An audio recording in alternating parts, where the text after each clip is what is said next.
கிறிஸ்தேசுக்குள் மிகவும் பிரியமாக அழைக்கப்பட்டு தெரிந்து கொள்ளப்பட்டதான அன்பு சகோதர மற்றும் சகோதரிகளே, உங்கள் யாவருக்கும் நம்முடைய சர்வ வல்லமை கொண்ட பரலோக பிதாவாகிய தேவனுடைய பரிசுத்தம் நிறைந்த நாமத்தினாலும் அவரது ஒரே பேரான குமாரனும் நமது அருமை இரட்சகரும் ராஜாவும் வழிகாட்டியுமாகிய கிறிஸ்து இயேசுவினுடைய இனிதான நாமத்தினாலும் கிருபை அன்போடு கூடிய சமாதானமும் உண்டாகி பெருக கடவதாக என்கிறதான அன்பின் வாழ்த்துக்களோடு இன்றைய நாளிலும் நாம் பார்க்க இருக்கிறதான பாடத்தினுடைய தலைப்பு 10 கட்டளைகளின் அடிப்படை கோட்பாடு எனக்கூடிய அந்த ஒரு தொடர் ஸ்டடியிலிருந்து 2வது கட்டளைகளை குறித்து நம்ம இன்னைக்கு பார்க்க போறோம். கடந்த முறை நம்ம பார்க்கும்போது ரொம்ப பெரிய இடைவெளி ஆயிடுச்சு. அவர் வேதத்தை மகிமைப்படுத்தினார் அல்லது அவர் பிரமாணத்தை மகிமைப்படுத்தினார் எனக்கூடிய ஒரு தலைப்பின் கீழாக இந்த நியாய பிரமாணமானது தேவனால் கொடுக்கப்பட்டதனுடைய நோக்கம் என்ன, எந்த அளவுக்கு இஸ்ரேல் ஜனங்கள் மத்தியில் நியாய பிரமாணமானது உயர்த்தப்பட்டிருந்தது, அவர்கள் மத்தியில் அந்த சட்டதிட்டங்கள் எல்லாம் கடினமாக காணப்பட்டது. எனவே பரிபூரண மனிதர்களாக இல்லாத மாம்சீக இஸ்ரேல் ஜனங்கள் ஒருவராலும் தேவனுடைய வார்த்தைகளை கட்டளைகளை கடைபிடிக்க முடியல என்று நம்ம அங்க பார்த்தோம். அப்ப அந்த நியாயப்பிரமாணமானது முதலாவது இஸ்ரேல் ஜனங்களுக்கு கொடுப்பதற்கு முன்னதாகவே எங்க கொடுக்கப்பட்டது அப்படின்னு நம்ம அங்க பார்க்கும்போது அநேகர் நம்ம பஸ்காவுடைய நியமனம் நியாயப்பிரமாணம் என்று தெரியும் நமக்கெல்லாம். பட் அதுக்கு முன்னதாக பார்த்தோம் ஏதேன் தோட்டத்தில் கொடுக்கப்பட்டது பரிபூரண மனிதனாகிய ஆதாமுக்கு இதை நீ புசிக்கும் நாளில் சாகவே சாவா என்கின்ற அந்த மரணத்திற்கான எச்சரிப்பு. ஒருவேளை ஆதாம் கீழ்ப்படிந்திருந்தால் எப்படிப்பட்ட ஆசீர்வாதம் இருக்கும், அவர் பூமிக்கு ராஜாவாக இருந்து சகலத்தையும் ஆளுகை செய்து கொள்ளலாம் எனக்கூடிய ஒரு ஆசீர்வாதமும் இருந்தது. தேவனுடைய சொல்லுக்கு கீழ்ப்படிந்தால் பூமி முழுவதுக்கும் ராஜாவாகவும் இருக்கலாம், அவருடைய சந்ததிகளும் ஆசீர்வதிக்கப்படும். தேவனுடைய வார்த்தையை மீறும் பொழுது பூமி இவரால் சபிக்கப்படும், மரண தண்டனை வரும் என்கின்ற காரியங்களை 2 வார்த்தைகள்ல ஏதேன் தோட்டத்தில் தேவன் கொடுத்திருந்தாரு. எழுத்துக்கள், கற்பலகைகள், தோல் சுருள், பேப்பர், பேனா, எந்த அடையாளங்களும் இல்லாமல் பரிபூரண மனிதனுடைய இருதயத்துக்குள்ளாக தேவனுடைய பிரமாணம் நன்கு கிரகிக்கக்கூடிய விதத்தில் கொடுக்கப்பட்டிருந்தது. இப்போ நமக்கு ஞாபகம் இல்லை, கடந்த வாரம் பார்த்தது எங்க சிந்தையில இல்லை, நாங்க மறந்துட்டோம் அப்படின்னு சொல்லக்கூடிய அளவுல ஆதாம் இல்லை. ஒரு பரிபூரண மனிதன் நன்கு ஒரு பூரண சிந்தை உடையவனாக அனைத்து விஷயங்களையும் ஞாபகத்தில் வைத்துக் கொள்ளக்கூடியவனாக, சரீரத்தில் ஆரோக்கியம் உள்ளவனாக, ஒழுக்கத்தில் சிந்தையில் எல்லாவற்றிலும் 3 நிலைமைகளிலும் பூரணம் உள்ளவனாக காணப்பட்டார். எனவே அவர் விழுந்து போன பிறகு விழுந்து போன சந்ததிகளுக்கு தேவன் தனது நியாயப்பிரமாணத்தை சீனாய் மலையில குறிப்பாக இஸ்ரேல் தேசத்துக்கு அந்த ஜனங்களுக்கு கொடுத்தார். அதற்கு இடையில மனசாட்சியின் அடிப்படையில் சில குடும்பங்கள், சில முற்பிதாக்கள், நோவா, ஏனோக்கு போன்றவர்கள், யோபு போன்ற மனிதர்கள் தேவனுக்கு பக்தியாய் வாழ்ந்து தங்களுடைய இருதயத்தில் எது சரி எது தவறு என்று யோசிச்சு நடந்தாங்க. ஆனால் மோசேயை மத்தியஸ்தனாக கொண்டு தேவன் கொடுத்துட்ட பிரமாணத்துல தான் நிறைய செய்யக்கூடியவைகள் செய்யக்கூடாதவைகள் அங்கே காணப்பட்டது. அதற்கு பிறகு இன்று புறஜாதிகள் மத்தியில் நம்ம அனைத்து தேசங்கள்லையும் எல்லா மதங்கள்லையும் பார்க்கக்கூடிய விஷயம், எல்லாருக்குமே மனசாட்சியில இது சரி இது தவறு அப்படின்னு யோசிக்க முடியுது. ஆனால் விழுந்து போன மனநிலை சரியானதை அவர்களுடைய தராசு முன்பாக நிறுத்தி நீதியின் கோட்பாடுகளுக்கு தங்களை உட்படுத்திக் கொள்ள முடியாத அளவிற்கு அவர்களால் என்ன பண்ண முடியலன்னா நீதி உள்ளவைகளை செயல்படுத்த முடியல. மனசாட்சியவே மீறிதான் என்ன பண்றாங்க, செயல்படுறாங்க.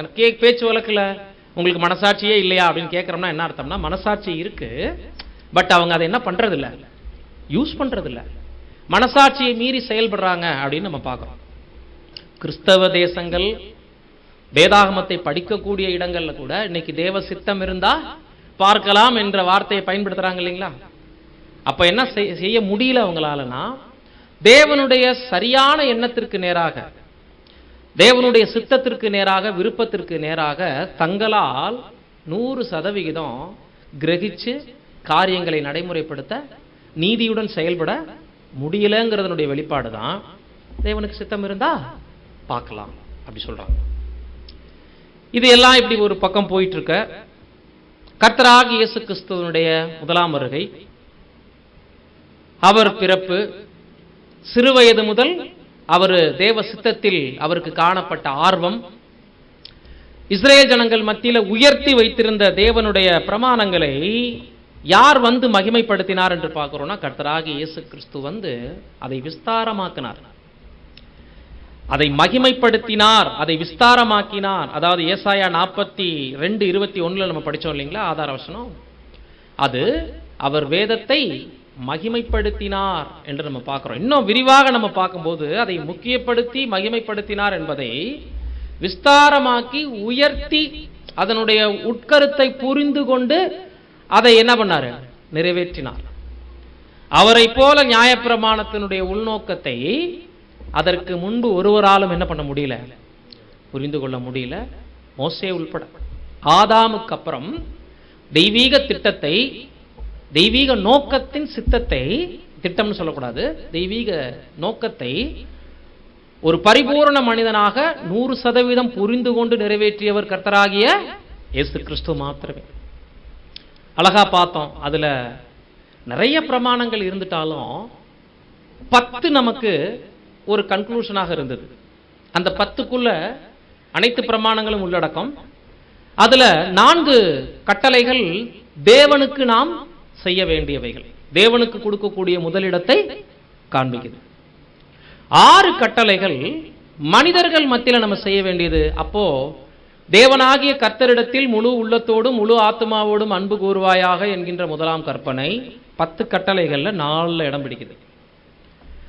நீ உன்னிடத்தில் அன்பு கூறுவது போல பிறனிடத்திலும் அன்பு கூறுவாயாக என்பது அதற்கு சமமான மற்றொரு கற்பனை. பாக்கி 6 கற்பனைகள்ல இடம் பிடிக்குது. இந்த 2ல கர்த்தர் இயேசு வந்து சுருக்கினாரு அந்த 10க்கு மேல இருக்கு, நிறைய கட்டளைகள், நூற்றுக்கணக்கான கட்டளைகள் இருக்கு. இந்த 10மே எதுக்குள்ள உள்ளடங்குதுன்னா, தேவனுக்கு நம்ம கொடுக்கக்கூடிய முதலிடம், முக்கியத்துவம், அவர் பேர்ல நம்ம காட்டக்கூடிய அன்பு, அவரை போல அவருடைய சிருஷ்டிகளிடத்தில் நம்ம காட்டக்கூடிய அன்பு, இது 2க்குள்ள உள்ளடங்குது அப்படின்றத மலை பிரசங்கத்துல கூட எப்படி நியாயப்பிரமாணத்தை உயர்த்தினார். கொலை செய்யாதிருப்பாயாக என்று பூர்வத்தாருக்கு உரைக்கப்பட்டிருப்பதை கேள்விப்பட்டிருக்கிறீங்க. நான் உங்களுக்கு சொல்லுகிறேன், சகோதரனை காரணமில்லாமல் நியாயமில்லாமல் கோபிப்பவன் நியாய தீர்ப்புக்கு ஏதுவாயிருக்கிறான். விபச்சாரம் செய்யாதிருப்பாயாக என்று பூர்வத்தாருக்கு உரைக்கப்பட்டது. கண்ணில் ஒரு ஸ்திரீயை இச்சையோடு பார்க்கிற எவனும் அவளோடு விபச்சாரம் செய்து ஆயிற்று. இப்படி விஸ்தாரமாக்கினார். நியாயப்பிரமாணத்தினுடைய உள்நோக்கத்தை என்ன பண்ணாரு, விரிவுபடுத்தி அதை உயர்த்தினார் என்று நம்ம பார்த்தோங்க. விதமாக அன்புக்குரிய சகோதர சகோதரிகளே, கர்த்தராகிய இயேசு கிறிஸ்துவை அல்லாமல் இந்த பிரமாணங்களை வேற யாரும் அதற்கு முன்னதாக புரிந்து கொண்டதில்லை, அதை கடைபிடித்ததும் இல்லை. கர்த்தர் இயேசுவே வந்து அந்த பிரமாணத்தை உயர்த்தி தெய்வீக சித்தத்தை, நோக்கத்தை முன்னிலைப்படுத்தினார். அப்ப நம்ம பார்க்கிறோம், பிதாவாகிய தேவனுடைய சிந்தையில இருந்த தேவனுடைய சித்தத்தை, வார்த்தைகளை மாம்சீக இஸ்ரேல் ஜனங்கள் பின்பற்ற முடியாமல் போனாலும் தேவனுடைய வார்த்தை கனவீனப்படுத்தப்படலைங்கிறார். இஸ்ரேல் ஜனங்களால் அதை ஒரு குறிப்பிட்ட நேரங்கள் செய்ய முடியாம போச்சு, அவர்கள் அதை பின்பற்ற முடியாமல் அவமதிச்சாங்க, உண்மைதான். ஆனால் ஒருபோதும் தேவனுடைய வார்த்தையானது இதனால் கனவீனத்திற்குள்ள என்ன ஆகல, போகல. இவர்கள் நிறைவேற்ற முடியாம போயிட்டாங்கிறதுக்காக தேவனுடைய பிரமாணம் ஒருபோதும் என்ன ஆகல, கனக்குறைவாக ஆகல என்று நம்ம அங்க பார்க்கிறோம். இதுதான் முதல் இன்ட்ரோடக்ஷன்ல நம்ம பார்க்கிறோம். ஜனங்களால் இயலாமையினால் செய்ய முடியாமல் போன கற்பனைகளை, வார்த்தைகளை தனது குமாரன் மூலமாகவே தேவன் நிறைவேற்றி தீர்த்தார். கடந்த முறை நம்ம பார்த்தது ஒரு முன்னுரை, ஒரு இன்ட்ரோடக்ஷனாக தான் நம்ம அங்க பார்த்திருந்தோம். ஒரு ஓவர் வியூ என்று கூட நம்ம சொல்லலாம். 10 கற்பனைகளுடைய சுருக்கங்களை நம்ம அங்க 4, 6 பிரித்து நம்ம அங்க பார்த்தோம்.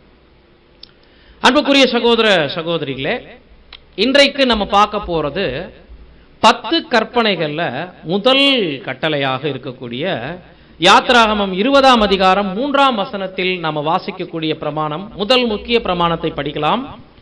யாத்ராகமம் 20 வசனம் 3. என்னையன்றி உனக்கு வேறே தேவர்கள் உண்டாயிருக்க வேண்டாம். பாருங்க, என்னையன்றி உனக்கு வேறே தேவர்கள் உண்டாயிருக்க வேண்டாம். ரொம்ப எளிமையா இருக்கு, ரொம்ப ரொம்ப சிம்பிளா நம்ம இங்க பார்க்கிறோம். இதுதான் முதல்ல தேவனை முக்கியப்படுத்தக்கூடிய பிரமாணங்கள்ல 4 கட்டளைகள்ல முதல் முக்கியமான கட்டளையாக பிரமாணமாக நாம இங்க பார்க்கிறோம். இதுல என்ன இருக்கு? இதுல விரிவாக்கங்கள் எதுவுமே இல்லை, எக்ஸ்பிளைன் எதுவுமே கொடுக்கல. 2வது கட்டளைக்கு போயிடுறாரு. அடுத்து மேலே வானத்திலும் கீழே பூமியிலுங்கிறது 2வது கட்டளை. நீங்க எந்த ஒரு சாயலையும் விக்கிரக வழிபாடுகள் மூலமாக எனக்கு நீங்க என்ன பண்ணக்கூடாது, ஒப்பிடக்கூடாதுங்கிறது 2ஆம் கட்டளை. அதை விட்டுருங்க. முதல் கட்டளை ரொம்ப ஷார்ட் அண்ட் ஸ்வீட்டா இருக்கு. என்னையன்றி உனக்கு வேறே தேவர்கள் இருக்க வேண்டாம். அப்ப இதை தேவன் கொடுக்கிறார் அப்படின்னா ஜனங்கள் என்ன மனநிலையில இருந்தா இதை முதல் கட்டளையாக கொடுப்பார் அப்படின்னா, இதற்கு முன்னாடி அவங்க இருந்த தேசம் எகிப்து. எதனால் நிறைந்தது? விக்கிரக ஆராதனைகள் நிறைந்தது. குறிப்பாக பார்வோன். பார்வோனையே என்ன பண்ணுவாங்க? கடவுளாக, குறிப்பாக சூரிய கடவுளாக வழிபடக்கூடிய தேசம். அனைத்து விக்கிரக ஆராதனைக்கும் ஒரு என்ன சொல்லலாம், ஊற்று என்று சொல்லலாம் எகிப்து தேசத்தை. அந்த அளவுக்கு மூட நம்பிக்கைகளால நிறைந்திட்ட ஒரு இடம். இப்ப இங்கே இருந்து தங்களுடைய மூதாதையருடைய தேவன் மூலம் மீண்டுமாக ஞாபகப்படுத்தப்பட்டு இந்த ஒரு அழைப்புக்குள்ள வனாந்தரத்தில் வரும்போது பழைய கிரியைகள் இஸ்ரேல் ஜனங்களுக்கு நிச்சயமாக என்ன ஆகும்? தொடரும் இல்லைங்களா? உடனடியாக என்ன பண்ண முடியாது, அவங்களால மாற்றிக்கொள்ள முடியாது. ஏன்னா அவங்க கடவுள் அப்படின்னு சொல்லிட்டாலே உருவத்திலேயே பார்த்து பழகினவங்க. மனித உருவத்திலேயோ மிருக உருவத்திலோ கடவுளை பார்த்து பார்த்து பழகின ஜனங்களுக்கு அவங்க பார்வைக்கு தங்களை வழிநடத்திட்டு போறதுக்கு கண்கூடான ஒரு தெய்வம் வேணும். அதை கண்ணில் என்ன பண்ணணும்? பார்க்கிற மாதிரி இருக்கும். இந்த ஒரு சிலை நோக்கத்தை, சிலை வணக்கம் என்கின்ற ஒரு விக்கிரக ஆராதனையை முன்வைத்து மாத்திரம் தேவன் இந்த கட்டளையை கொடுத்தாரா? அது 2வது கட்டளையில விக்கிரகத்தை பத்தி பார்க்க போறோம். அதை விட்டுருங்க. என்னையன்றி உனக்கு வேறே தேவர்கள் உண்டாயிருக்க வேண்டாம் என்பது எகிப்தில் இவங்க இருந்த பொழுது அல்லது ஆபிரகாமை அழைக்கும் பொழுதே அவங்க ஃபேமிலி எப்படி இருந்தாங்க? வேறே விக்கிரக கடவுள் மீது நம்பிக்கை கொண்டவங்க. அப்ப இஸ்ரேலினுடைய பிறப்பிடம் ஆபிரகாமுடைய குடும்பமே அப்படி இருந்திருக்கு, விக்கிரக ஆராதனை தானா? அப்ப கண்டிப்பா ஜனங்களுக்கு படைத்தவர் மீது நல்ல ஒரு புரிதல் இல்லைன்னா, படைத்தவரோடு நல்ல உறவு இல்லைன்னா இவங்க நிச்சயம் கண்ணில் தெரியக்கூடிய தேவர்களை என்ன பண்ணுவாங்க? தேடி போவாங்க. அப்ப முதல்ல தேவன் அவங்க கிட்ட என்ன பார்த்தாருன்னா, தேவன் காணக்கூடாதவராக இருக்கிறார். ஒருவராய் சாகாமையுள்ளவர், ஒருவரும் சேரக்கூடாத ஒளியில் வாசம் பண்ணுகிறவனா அவரை யார் என்ன பண்ண முடியாது? பார்க்க முடியாது. இப்ப பார்க்க கூடாத தேவனை காணாமல் விசுவாசிக்கிறது இஸ்ரேல் ஜனங்களுக்கு இருந்துட்ட முதல் சவால். ஆனா ஒரு விஷயம் என்னன்னா, கண்டு விசுவாசிப்பவனை விட காணாமல் விசுவாசிப்பவனே பாக்கியவான் என்பது புதிய ஏற்பாட்டுக்கு தான் பொருந்தும். எக்ஸாக்டா. ஏன்னா இவங்க அற்புதங்களை பார்த்தாங்க, அடையாளங்களை பார்த்தாங்க. எகிப்தின் 10 சம்பவங்களே இதுக்கு போதும். காணாத தேவனை எங்களால நம்ப முடியல அப்படின்னு அவங்களால என்ன பண்ண முடியாது, சொல்ல முடியாது. வாதைகள் எவ்வளவு பிரம்மாண்டமானது. தண்ணீர் ரத்தமாக மாறினது, தவளைகள், கல்மலை, தலைச்சன் சங்காரத்தை விட ஒரு மிகப்பெரியது கேட்கவே வேண்டியதில்லை. செங்கடல் கிராசிங், கடந்து போகுதல், கண்கூடான மிகப்பெரிய ஒரு ஆச்சரியமான ஒரு வழிகாட்டுதல். இதெல்லாம் காணக்கூடாத ஒரு கடவுள் நமக்கு பின்னாடி இருந்து செய்யறாருங்கிற திருப்தி இவங்களுக்கு இருக்காது. இவங்க கண் பார்க்க ஒரு கடவுள் இவங்களை முன்னாடி நின்று நடத்திட்டு போகணும்னு நிச்சயம் தன்னை வேற ஒருக்கு என்ன பண்ணுவாங்க, ஒப்பாக்குவாங்கிறது தேவனுக்கு நல்லா தெரியுங்கிறனால தான் என்னையன்றி உனக்கு வேற தேவர்கள் உண்டாயிருக்க வேண்டாம் என்கின்ற முதல் கட்டளையை கொடுத்தார். முதல் தோல்வி எங்க ஆச்சு? ரொம்ப லேட்டாலாம் ஆகல. மோசே மலைக்கு தான் போயிருந்தார். எகிப்தின் ஆவி எங்க கிரியை செஞ்சிச்சுன்னா அவங்களுடைய முதல் ஆசாரியனாகிய ஆரோனையே பிரஷர் போட்டு கழுத்து காது மூக்குல எல்லாம் இருந்ததெல்லாம் கலட்டி கொடுத்து பொன் கன்று குட்டிய செஞ்சுட்டான். இன்னைக்கு ஆடு மாடு கோழி பாம்பெல்லாம் வணங்குறத நம்ம பார்க்கிறோம். இதை யாருமே செஞ்சிருக்காங்க? இஸ்ரேலர்களே செஞ்சிருக்காங்க. சர்வ வல்லமை உள்ள தேவனுடைய பிரதிநிதிகள், தேவ ஜனங்கள், உரிமை பெற்றவர்கள், நீங்களே என்னுடைய சொந்த சம்பத்து என்று தேவனால் உரிமையோடு அழைக்கப்பட்ட தேவ ஜனமே முதல்ல பொன்கன்று குட்டியை வணங்குனது இல்லைங்களா? இப்ப மோசே அப்பதான் மத்தியஸ்தம் ஏற்றிருக்கிறார். ஆரோன் ஒரு தற்காலிகமான ஒரு ஆசாரியனாக இருக்கிறார். தேசம் பகுக்கப்பட்ட பிறகுதான் இவங்களுக்கு காணியாட்சிகள் எல்லாம் பங்கு இல்லைன்னு சொல்லிட்டு கம்ப்ளீட்டா லேவியர்களுக்கு அந்த ஒரு ஆசாரிய முறைமையில சுதந்திரம் முற்றிலுமாக அளிக்கப்பட்டது, ரொம்ப டீப்பா. ஆனா லேவியர்கள் ஊழியங்கள்லாம் ஏறெடுக்க ஆரம்பிச்சிட்டாங்க ஆரோன் மோசையினுடைய பீரியட்லயே. இதெல்லாம் இருந்தாலும் கூட ஜனங்கள் அவ்வப்போது வழிதப்பி போயிட்டு இருந்ததும் நடந்து கொண்டுதான் இருந்தது. காணக்கூடாத தேவன் பேரில விசுவாசம் வைப்பது அவங்களுக்கு பிரச்சனையாவே இருந்துச்சு. வனாந்தர பிரயாணத்தின் தொடக்கத்திலேயே இன்னும் சொல்ல போனா என்னையன்றி உனக்கு வேறே தேவர்கள் உண்டாயிருக்க வேண்டாங்கிற பிரமாணத்தை வாங்கிட்டு கீழே இறங்குறதுக்குள்ள, அப்ப கீழே ஜனங்கள் இப்படி பண்றாங்கன்னா மேல தேவன் அந்த முதல் பிரமாணத்தை என்ன பண்ணிருக்கிறாரு? அதான் சொல்லி அனுப்புறாரு, நீ போ, நீ எகிப்திலிருந்து கொண்டு வந்த ஜனங்கள் தங்களை கெடுத்துக்கிட்டாங்க, அவங்க விக்கிரக ஆராதனை இறங்குறாங்கன்னு ஏன் சொல்றாரு? அங்க முதல் பிரமாணம் கொடுத்ததுலயே இந்த ஜனங்கள் இப்படி பண்ணுவாங்கிறது நல்லா தெரிஞ்சுதான் என்ன பண்ணிருக்கிறாரு? கொடுத்திருக்கிறார். காலங்கள் கடந்து போச்சு. நெக்ஸ்ட் அப்படியே நியாயாதிபதிகளுடைய காலகட்டத்துக்கு வரும்போது வனாந்திர பிரயாணம், தேசம் பகுக்கப்பட்டது. இந்த காலகட்டங்கள் எல்லாம் யோசுவா இருந்தாரு.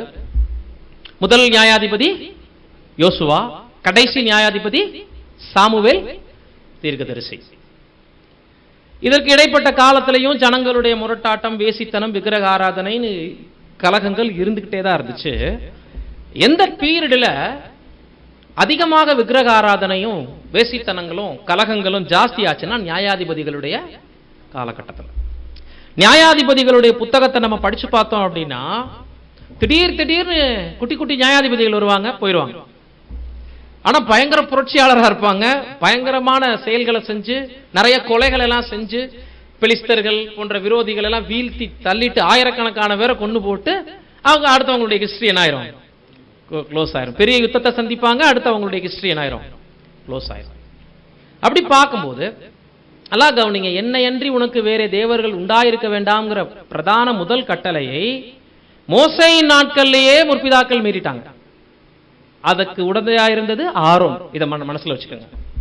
இப்ப நியாயாதிபதியினுடைய நாட்களுக்கு வரும்போது ஜனங்கள் தப்பு பண்ணுவாங்க, அதற்காக தேவன் அவர்களை புறஜாதி கையில ஒப்பு கொடுப்பாரு, பெலிஸ்தீர்கள் அமலேக்கியர்கள் போன்றவருடைய கரத்துல. அப்ப ஜனங்கள் மறுபடியும் கூக்குரலிடுவாங்க தேவனை நோக்கி. அப்ப அவங்களுக்குன்னு ஒரு நியாயாதிபதி ஏற்படுத்தி அவங்களை விடுவிப்பாரு. அந்த நியாயாதிபதிகள் தேவனை முன்னிலைப்படுத்தினாங்களா? அவங்களுடைய வெற்றிலையும் தோல்வியிலையும் அவங்க எப்படி நடந்துகிட்டாங்க? அவர்கள் என்னையன்றி உனக்கு வேற தேவர்கள் உண்டாயிருக்க வேண்டாம் என்கின்ற பிரமாணத்தை அவங்க காலகட்டத்தில் மதிச்சு நடந்தாங்களா அப்படின்னு பார்க்கும்போது சில வசனங்களை வாசிப்போம். நியாயாதிபதிகள் 2ஆம் அதிகாரம் வசனம் 11 தொடங்கி 14 முடிய. நியாயாதிபதிகள் 2:11 தொடங்கி 14 முடிய. அப்பொழுது இஸ்ரவேல் புத்திரர் கர்த்தரின் பார்வைக்கு பொல்லாப்பானதை செய்து பாகால்களை சேவித்து தங்கள் பிதாக்களை எகிப்து தேசத்திலிருந்து புறப்பட பண்ணின அவர்களுடைய தேவனாகிய கர்த்தரை விட்டு தங்களை சுற்றிலும் இருக்கிற ஜனங்களுடைய தேவர்களாகிய அந்நிய தேவர்களை பின்பற்றி போய் அவர்களை பணிந்து கொண்டு கர்த்தருக்கு கோபம் ஊட்டினார்கள். அவர்கள் கர்த்தரை விட்டு பாகாலையும் அஸ்தரோத்தையும் சேவித்தார்கள். அப்பொழுது கர்த்தர் இஸ்ரவேலின் மேல் கோபம் உண்டவராகி அவர்கள் அப்புறம் தங்கள் சத்துருக்களுக்கு முன்பாக நிற்க கூடாதபடி கொள்ளையிடுகிற கொள்ளைக்காரர் கையில் அவர்களை ஒப்பு கொடுத்து, இதுதான் இப்படிதான் நடக்கும். அவர்கள் வழிவலகி போக அவர்களை கொள்ளைக்காரர்களிடத்திலும் பிரஜாதிகளிடத்திலையும் தேவன் ஒப்பு கொடுத்து அவங்களுக்கான தற்காலிக ஒரு தண்டனை, முற்றிலும் வெறுத்து ஒதுக்க மாட்டார் தேவன். பாருங்க அதே சாப்டர்ல 18-19 படிங்க. நியாயாதிபதிகள் 2:18-19. கர்த்தர் அவர்களுக்கு நியாயாதிபதிகளையும் எழும்ப பண்ணுகிற போது கர்த்தர் நியாயாதிபதியோட கூட இருந்து அந்த நியாயாதிபதியின் நாட்களில் எல்லாம் அவர்கள் சத்துருக்களின் கைக்கு அவர்களை நீங்களாக்கி ரட்சித்து வருவார். அவர்கள் தங்களை இறுக பிடித்து ஒடுக்குகிறவர்கள் நிமித்தம் தவிக்கிறதுனாலே கர்த்தர் மனஸ்தாபப்படுவார். நியாயாதிபதி மரணமடைந்த உடனே அவர்கள் திரும்பி அந்நிய தேவர்களை பின்பற்றவும் சேவிக்கவும் பணிந்து கொள்ளவும் தங்கள் பிதாக்களை பார்க்கிலும் கேடாய் நடந்து தங்கள் கிருத்தியங்களையும் தங்கள் முரட்டாட்டமான வழியையும் விடாதிருப்பார்கள். ஆமா, முதல்ல கைவிடுறாரு, மற்றவங்க கிட்ட ஒப்பு கொடுக்கிறார், திரும்ப இவங்க கூக்குரல்றாங்க. உடனே ஒரு நியாயாதிபதியை ஏற்படுத்துறார். அந்த நியாயாதிபதியோட தேவன் கூட இருக்கிறார். அவருடைய ஆவியை அந்த நியாயாதிபதிக்கு கொடுத்து பலத்த கிரியைகள் அவங்க மூலமா நடப்பிச்சு ஆபத்துல கதறக்கூடிய இஸ்ரேல் ஜனங்களை விடுவிக்கிறார். அவங்க விடுதலை ஆகிறாங்க. திரும்ப அந்த நியாயாதிபதி மறிச்ச பின்னாடி மறுபடியும் கிறித்துவம் செய்ய ஆரம்பிக்கிறாங்க. மறுபடியும் கிறித்துவம் பண்ற தவறு செய்ய துணியரிப்பாங்க. இது ரொட்டேஷன்ல நடந்த ஒரு விஷயம். ஆபத்து வரும்போது தேவனை நோக்கி கூப்பிடுவதும் கதறுவதும், அந்த பிரச்சனை சால்வ் ஆகும் போது மறுபடியும் தேவனை விட்டு வழி விலகுவதும் இன்னைக்கு மனித இயல்பா இருக்கு இல்லைங்களா? பொதுவாகவே நம்ம லைஃப்லயே காணப்படுது இல்லைங்களா? அதிகப்படியான நெருக்கடி நிமித்தம் தேவனை நோக்கி கதறுவதும், அந்த லைஃப்ல ஃப்ரீ ஆன பின்னாடி மறுபடியும் கேஷுவலான ஒரு லைஃபுக்கு திரும்பி ஒரு பயபக்தியை இழந்து போறதையும் பண்றோமா இல்லைங்களா? உண்மையா இல்லைங்களா? அது எல்லாமே இஸ்ரேல் ஜனங்களுடைய விஷயத்துல பார்க்கிறோம். இப்படி நியாயாதிபதிகளுடைய விஷயத்துல நம்ம அங்க பார்க்கும்போது அன்புக்குரிய சகோதர சகோதரிகளே, சில உதாரணங்களை இந்த பாடத்தை இயற்றிய சகோதரர் நமக்கு கொடுக்கிறார். கிதியோன், பாராக், எப்தா, டெபோரா போன்றவர்கள். டெபோரானா யார்? அவங்க ஆம்பளையா பொம்பளையா? பெண். ஆனா இவங்க நியாயாதிபதி. ஆச்சரியம். டெபோரா யாரு? இஸ்ரேல் ஜனங்களை நியாயம் விசாரித்த ஒரு பெண் நியாயாதிபதி, ஒரு தீர்க்கதரிசி. ரொம்ப ரொம்ப ஆச்சரியம். முற்பிதாக்கள்ல ஸ்திரீகள் இருப்பாங்கன்னு தெரியும், பட் இவங்க நியாயாதிபதியா இருக்கிறாங்க அப்படின்றது நியாயாதிபதிகள் புத்தகத்தை படிக்கும் போது தான் தெரிஞ்சுச்சு நமக்கு. நியாயாதிபதிகள்ல நீங்க போய் பார்த்தீங்க அப்படின்னா 5ஆம் அதிகாரத்தில் அவங்களை குறித்து நம்ம படிக்கலாம், பின்னாடி நம்ம பார்க்கலாம். அப்ப அன்புக்குரிய சகோதர சகோதரிகளே, கிதியோன் முதலாவது இதுல என்ன பண்ணார் அப்படிங்கும்போது நியாயாதிபதிகள் 8ஆம் அதிகாரம் 22, 23 வாசிங்க. அப்பொழுது இஸ்ரவேல் மனுஷர் கிதியோனை நோக்கி, நீர் எங்களை மீதியானியர் கைக்கு நீங்களாக்கி விட்டபடியினால் நீரும் உம்முடைய குமாரனின் குமாரனும் எங்களை ஆளக்கடவீர்கள் என்றார்கள். அதற்கு கிதியோன், நான் உங்களை ஆளமாட்டேன், என் குமாரனும் உங்களை ஆளமாட்டான், கர்த்தரே உங்களை ஆளுவாராக என்றான். என்ன அருமையான வார்த்தை கவனிச்சிங்களா? அந்த வசனம் இந்த பாடத்துக்கு எப்படி கனெக்ட் ஆகுது புரிஞ்சுக்கிறீங்களா? ஒரு தலைவர்களை அவங்களுக்கு கொடுத்த நோக்கம் எதுக்கு? தேவனிடத்துல ஜனங்களை நேராக்கி வழி நடத்த, அவங்களுடைய தவறுகளை அவர்கள் உணர்ந்து தேவனிடத்தில் திரும்பணும். வாழ்க்கையில எல்லா விஷயத்திலையும் தேவனை முன்னிலைப்படுத்தணும். தெய்வீக வழிகாட்டுதலுக்காக தெய்வீக பலத்தை சார்ந்து இருக்கணுங்கிறத இஸ்ரேல் ஜனங்கள் மறந்து போக கூடாதுங்கிறது தான் நியாயாதிபதிகளை கட்டளையிட்டாரு.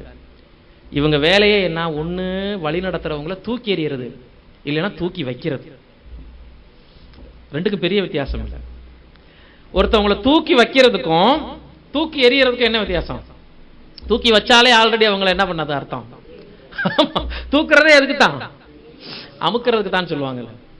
ஒருத்தவங்களை உயர்த்தினாலே பெருமைக்குள்ள ஒருத்தவங்களை போக பண்ணாலே என்ன அர்த்தம்? அவங்களை விழுறதுக்கு நாமளே காரணமாக. தெளிவான ஒரு போல இருக்கு, அழகா சொல்லிட்டாரு. நானும் உங்களை ஆள மாட்டேன், என் பையனும் எனக்கு ஐஸ் வைக்காதீங்க, தலைமுறைக்கு என்ன பண்ணாதீங்க, ஐஸ் வைக்கிற வேலையெல்லாம் வச்சுக்காதீங்க, என் பையனும் உங்களை ஆள மாட்டான். உங்களை யார் மட்டும்தான் ஆளுகை செய்வா? தேவன் மட்டுமே. அப்ப என்னையன்றி உனக்கு வேற தேவர்கள் உண்டாயிருக்க வேண்டாம்ங்கிறத முதல்ல பின்பற்றின ஒரு மனுஷன் மோசேக்கு அப்புறம் யோசுவாவை யார் இந்த இடத்துல கிதியோனை நம்ம பார்ப்பதன் மூலம் கண்டுபிடிக்க முடியும். ஆச்சரியம் இல்லைங்களா? வெறும் 300 பேரை வச்சு மீதியானியரையும் அமலேக்கியர்களையும் அவங்களுடைய மிகப்பெரிய இராணுவத்திற்கு எதிராக, எண்ணற்ற இராணுவத்தினுடைய அந்த வல்லமைக்கு எதிராக அவ்வளோ எண்ணிக்கையில் இருந்தாங்க. மிகப்பெரிய ஒரு இராணுவம் அவங்க வச்சிருந்தாங்க. அப்பேற்பட்ட படைகளை வெறும் 300 வீரர்களை வச்சு ஜெயிச்சாருன்னா தேவன் அந்த இடத்துல என்ன கத்துக் கொடுத்தார்? பலத்தினாலும் அல்ல, பராக்கிரமத்தினாலும் அல்ல, என்னுடைய ஆவினா எனது வல்லமையினால மட்டும்தான் முடியும், நீ போ. அப்ப அவர் யோசிச்சிருக்கலாம், தேவனே எப்படி ரொம்ப குறைந்தபட்ச நபர்களை வச்சு நான் எப்படி இவ்வளவு பெரிய இராணுவத்தை ஜெயிக்கிறது? கேட்டிருக்கலாம் இல்லைங்களா?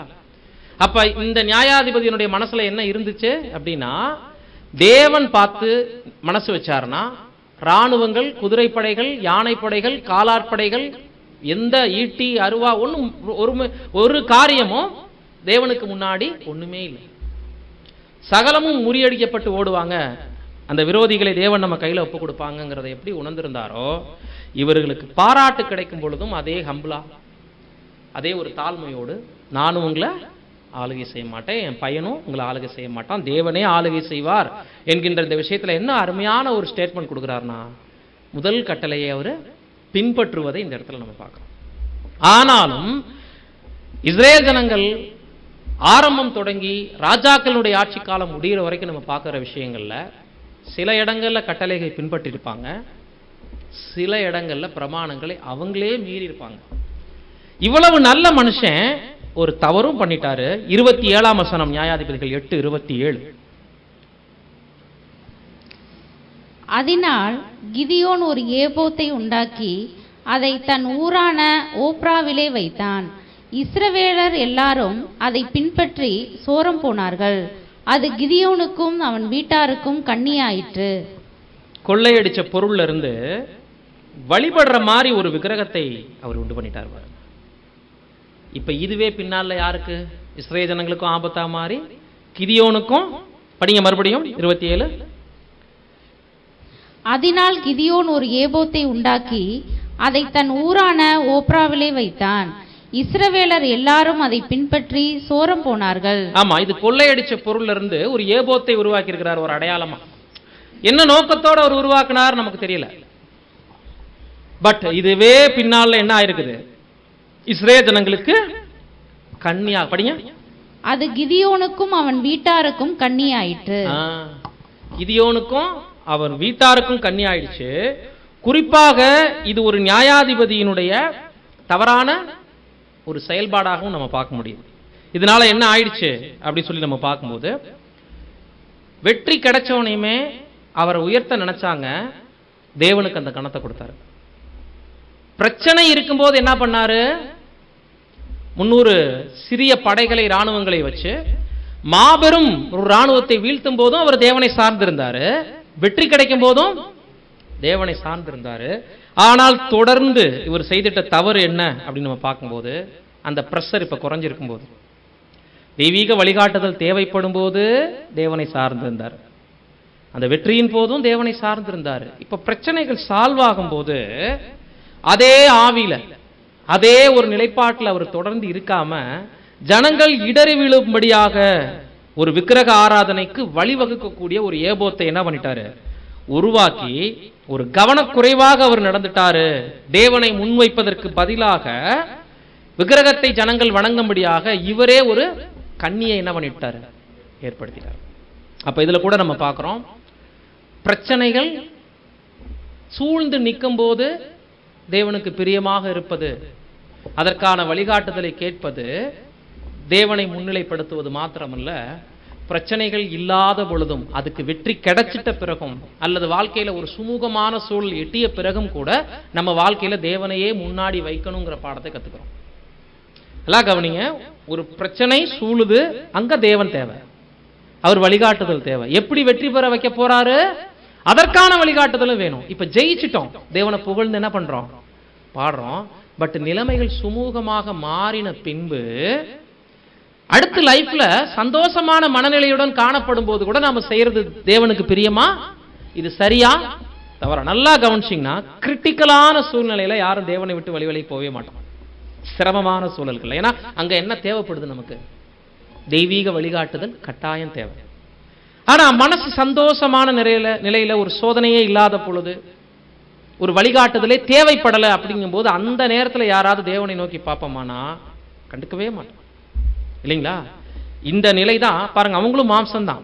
தேவனை முன்னிலைப்படுத்தியவரே கொள்ளையாடின பொருளிலிருந்து ஒரு ஏபோத்தை செஞ்சு வச்சு தேவனை முன்னிலைப்படுத்துவதற்கு பதிலாக அடுத்த இந்த ஏபோத்துக்கிட்ட அவங்க வழிகாட்டுதல் கேட்கும்படி, சோரம் போகும்படி இவரே ஒரு சுருக்கும் கண்ணியமான செயல்பாட்டை ஏற்படுத்திட்டார் அப்படின்னு சொல்லிட்டு நம்ம பார்க்கிறோம்.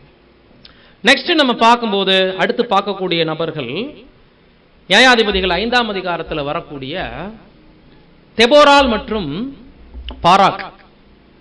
பாராக் வந்து பார்த்தீங்கன்னா அவரும் ஒரு நியாயாதிபதி, ஒரு யுத்த வீரனாக இருந்தவர்.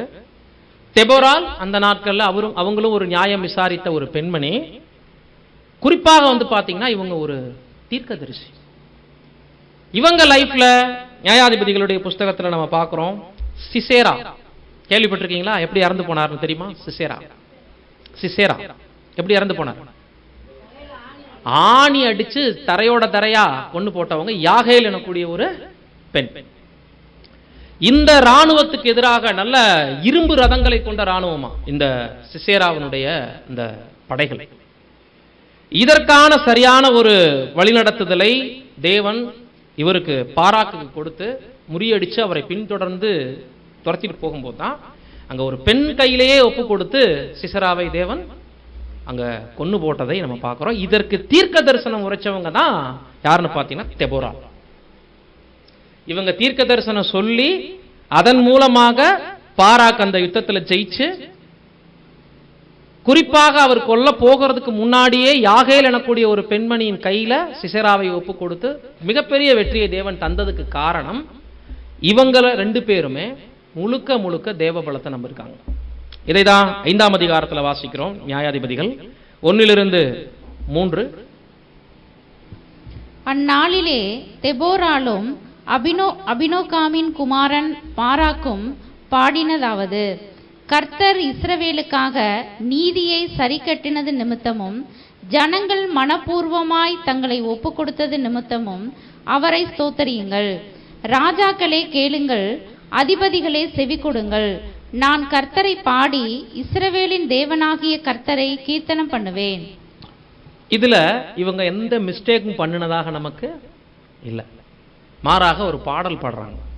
பாடி இந்த யுத்தத்துக்கு பிறகு தேவனை என்ன பண்ணிருக்காங்க? மகிமைப்படுத்தி கீர்த்தனம் பண்ணிருக்காங்க. குறிப்பாக யார் முன்னிலையில அப்படின்னா தேசத்திற்கு முன்னிலையில. வெற்றி கிடைச்ச பிறகு தேசத்திற்கு முன்னாடி இந்த பாடலை இவங்க ஏன் பாடினாங்க அப்படிங்கிறதுல இருக்கக்கூடிய விஷயத்தை இங்க நமக்கு கொடுக்கும்போது, எங்களுடைய எந்த விதமான பிரயாசத்தினாலையும் இப்படிப்பட்ட வெற்றி கிடைக்கல. ஏன்னா இப்ப நியாயப்பிரமாணத்துக்குள்ளாக என்னையன்றி உங்களுக்கு வேற தேவர்கள் இருக்க வேண்டாம்னு தேவன் கொடுத்துட்ட இந்த முதல் கட்டளையை இஸ்ரேல் ஜனங்களுக்கு வலியுறுத்திட்டே வரணுங்கிற முதல் வேலை யார் செஞ்சாங்க? நியாயாதிபதிகள். இப்ப நியாயாதிபதிகள் தங்கள் வேலையை சரியா செஞ்சாங்களா அப்படின்னா கண்டிப்பா செஞ்சாங்க. சில தவறுகள் பண்ணியிருந்தாலும் இதுல இவங்க 2 பேரும் எதை உணர்த்திருக்காங்கன்னா, இந்த யுத்தத்துல வெற்றி கிடைச்சு விரோதிகள் செத்து போன பிறகு பாராக்கோ தெபோராலோ தங்களுடைய ஞானத்தாலோ மாம்ச பலத்தாலோ இந்த வெற்றியை என்ன பண்ணிரல, அடைஞ்சரல. தேவன் தான் இந்த வெற்றியை நமக்கு கொடுத்தாரு அப்படிங்கிறத தேவனை பாடி துதித்ததன் மூலமாக இஸ்ரேல் ஜனங்களுக்கு ஞாபகப்படுத்துறாங்க. கவனிச்சிங்களா? நம்ம ஒவ்வொரு சம்பவத்தையும் தனித்தனியா வாசிக்கும் போது இந்த கோணத்துல யோசிக்க மாட்டோம். இப்ப இதுல அவர்கள் துதித்து பாடினார்கள் நிறைய நேரங்கள்ல பைபிள் படிக்கும் போது படிச்சிருப்போம் இல்லைங்களா? அது எதுக்குன்னு நினைக்காது யோசிச்சிருக்கோமா? யாத்ராகமத்திலேயே செங்கடலை கடந்து வரும்போது அவர்கள் பாட்டு பாடினாங்க இல்லையா? மிரியாமெல்லாம் பாடினாங்கல்ல. எதுக்குன்னு நினைக்காது யோசிச்சிருக்கோமா? அப்படின்னா ஜனங்களுக்கு முன்பு மாம்ச பலன் ஒண்ணுமே இல்லை. உங்களுக்கு இப்பேற்பட்ட வெற்றியை கொடுத்தவர் தேவன். அவருடைய பலம் மாத்திரமே நிலைத்து நிற்கக்கூடியது. ஒருபோதும் மாம்சத்தையோ சுய பெருமையோ ராணுவ பலத்தையோ நம்பக்கூடாது. எங்களை சார்ந்து இருக்காதீங்கிறத இந்த பாட்டின் மூலமாக தெபோராலும் பாராக்கும் என்ன பண்ணிருக்காங்க? இஸ்ரேல் ஜனங்களுக்கு வெளிப்படுத்தி காமிச்சு சரியான ஒரு நியாயாதிபதியாக இவர்கள் அங்க காணப்பட்டிருக்கிறாங்க அப்படின்றத இவங்க சம்பவத்திலையும் நம்ம பார்க்கிறோம். வெற்றிக்கு மூலதனம் தேவன். வேறு தேவர்கள் நம்ம லைஃப்ல இல்ல, இருக்கக்கூடாது. நம்மளுடைய சுய பலத்தை நம்புவது கூட வேற தேவனை நம்ம முன்வைக்கிற மாதிரி. புரிஞ்சுட்டீங்களா? இந்த இடத்துல விக்கிரக ஆராதனை பத்தி நம்ம நெக்ஸ்ட் தான் பார்க்க போறோம். சுய பலம், தற்பெருமை கொள்ளுதல் கூட தேவனுக்கு முன்னுரிமை நம்ம கொடுக்காததையும் தேவனுக்கு கொடுக்கக்கூடிய இடத்தை வேற ஒரு காரியத்தின் மேல வைப்பதையும் உணர பண்ணது. கவனிச்சிங்களா? அது நமக்கு புரிய பண்ணது இல்லைங்களா? இதை தான் இல்லை என்று இவங்க நினைச்சிருக்காங்க. இதே மாதிரி மற்றொரு முக்கியமான ஒரு நியாயாதிபதி சிம்சோன். இவர் பாத்தீங்க அப்படின்னா முற்பிதாக்கள்ல கொலை செய்யறத சாதாரணமா வித்தியாசமாலாம் அவர் பண்ணியிருக்கிறார். நரியினுடைய வால்ல நெருப்ப வச்சு விட்டு கொலை பண்ணியிருக்கிறார் பெலிஸ்தியர்களை.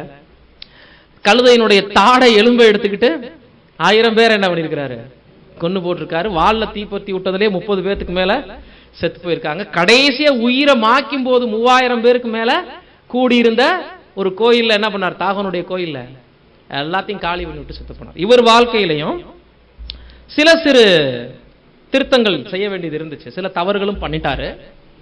அதே நேரத்தில் அவர் தேவனுடைய ஒரு மனிதன், தேவனுடைய ஆவியின் மேல இருக்கு, எதற்காக என்ன தேவன் நியமிச்சிருக்கிறாரு அப்படின்றத நன்கு உணர்ந்து அப்பப்ப தேவனிடத்துல பலன் கேட்டு, அந்த பெலிஸ்தியர்கள் அப்படின்னா தேவனுக்கு ஆகாதவர்கள், இவர்கள் இஸ்ரேல் ஜனத்துக்கு விரோதி என்பதை நன்கு புரிஞ்சுக்கிட்டு ஸ்பாட்லே ஜெபம் பண்ணுவாரு. உடனே தேவனுடைய ஆவி கேட்பாரு, தேவன் அவருக்கு கொடுப்பாரு. அந்த இடத்துல என்ன பண்ணிடுவார்னா அசுர பலம் வந்து அநேக பெலிஸ்தியர்களை அழிச்சு போட்டுருவார். இப்படிப்பட்ட ஒரு ஃபைனல் ஸ்டேஜில் தான் பார்க்கும்போது நியாயாதிபதிகள் 16ஆம் அதிகாரம் 28 தொடங்கி 30 முடிய, நியாயாதிபதிகள் 16 28 முதல் 30 முடிய.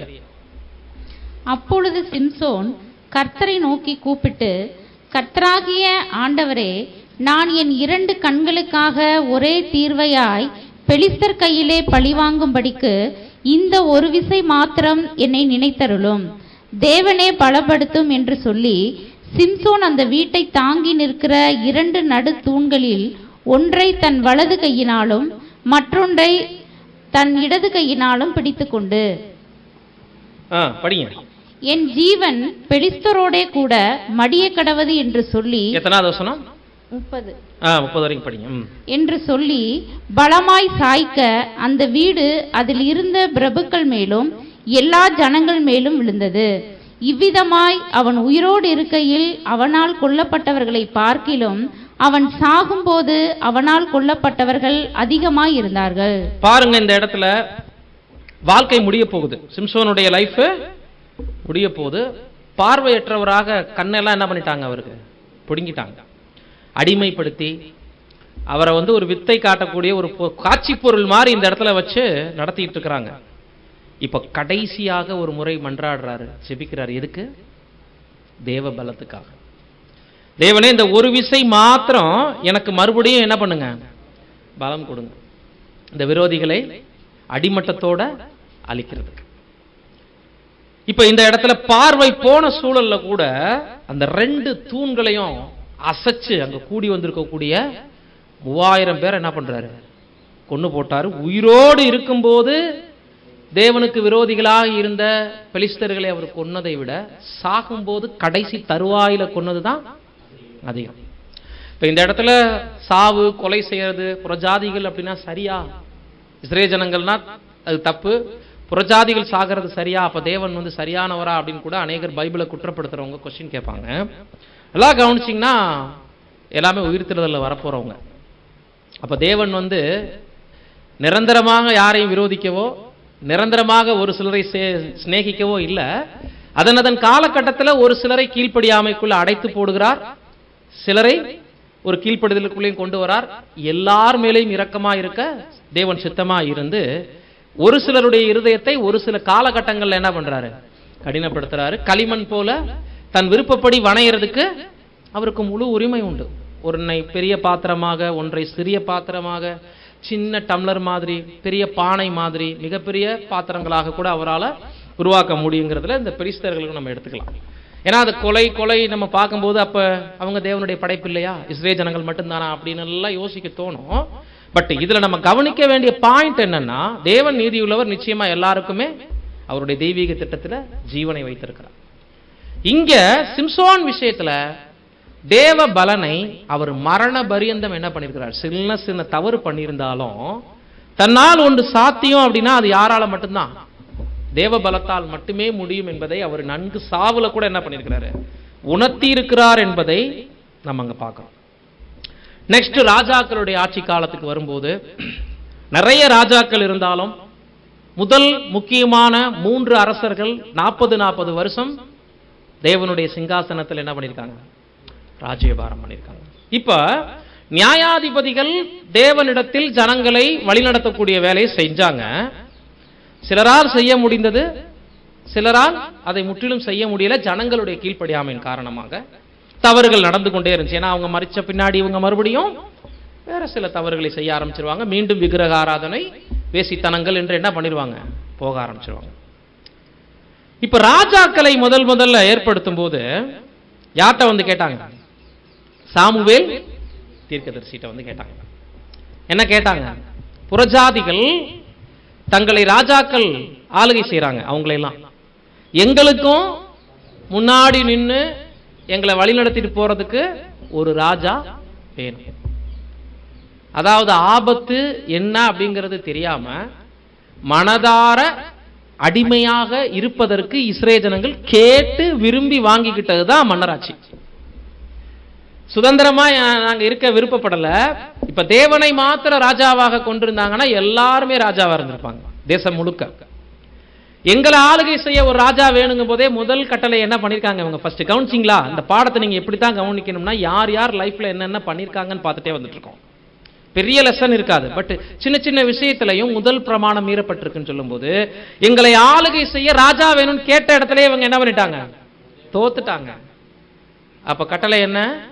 என்னையன்றி உனக்கு வேற தேவர்கள் உண்டாயிருக்க வேண்டாம்னு சொன்னாலே உன்னை ஆளுகை செய்ய வேற யாரும் வேண்டாம், உனக்கு வழிகாட்ட நான் மாத்திரமே போதும். என் வாக்கை உள்ளபடி கேட்டு என் உடன்படிக்கையை கைகொள்வீர்களானால் நீங்களே என் சொந்த ஜனங்களாயிருப்பீர்கள், எனக்கு ஆசாரிய ராஜ்யமும் பரிசுத்த ஜனமுமாயும் இருப்பீர்கள் என்கின்றது முழு உரிமை அவங்களுக்கு தரப்பட்டதை குறிக்குது. ஆடு அறுக்கிறவனை நம்புங்கிற மாதிரி இவங்களா கர்சாப் கடை தேடி என்ன பண்றாங்க? போறாங்க. ஆனாலும் சாமுவேல்ட்ட தேவன் என்ன சொன்னாரு? நீ ஏற்படுத்தி கொடு, அவங்க ஒன்ன தள்ளல, என்னை அன்றி வேற தேவர்கள் உண்டாயிருக்க வேண்டாம்னு சொன்ன என்னைய தான் என்ன பண்றாங்க? சொல்றாங்க. நீ மன்னரை ஏற்படுத்தி கொடு, ஆனால் அந்த ராஜா வந்தானா உங்களை என்னென்னலாம் செய்வாங்கிறதையும் அவங்களுக்கு என்ன பண்ணிரு எடுத்து சொல்லி அதனுடைய சீரியஸ்னஸ் என்னன்றத நினைப்பூட்ட தவறிராதன்னு சொல்லிட்டார் இல்லைங்களா? 1 சாமுவேல் 8ஆம் அதிகாரம் 5-8 வாசிங்க. சாரி, 5-8. இதோ நீர் முதிர் வயது உள்ளவரானீர், உம்முடைய குமாரர் உம்முடைய வழிகளில் நடக்கிறதில்லை, ஆகையால் சகல ஜாதிகளுக்குள்ளும் இருக்கிறபடி எங்களை நியாயம் விசாரிக்கிறதற்கு ஒரு ராஜாவை ஏற்படுத்த வேண்டும் என்றார்கள். எங்களை நியாயம் விசாரிக்க ஒரு ராஜாவை ஏற்படுத்தும் என்று அவர்கள் சொன்ன வார்த்தை சாமுவேலுக்கு தகாததாய் காணப்பட்டது. ஆகையால் சாமுவேல் கர்த்தரை நோக்கி விண்ணப்பம் பண்ணினான்.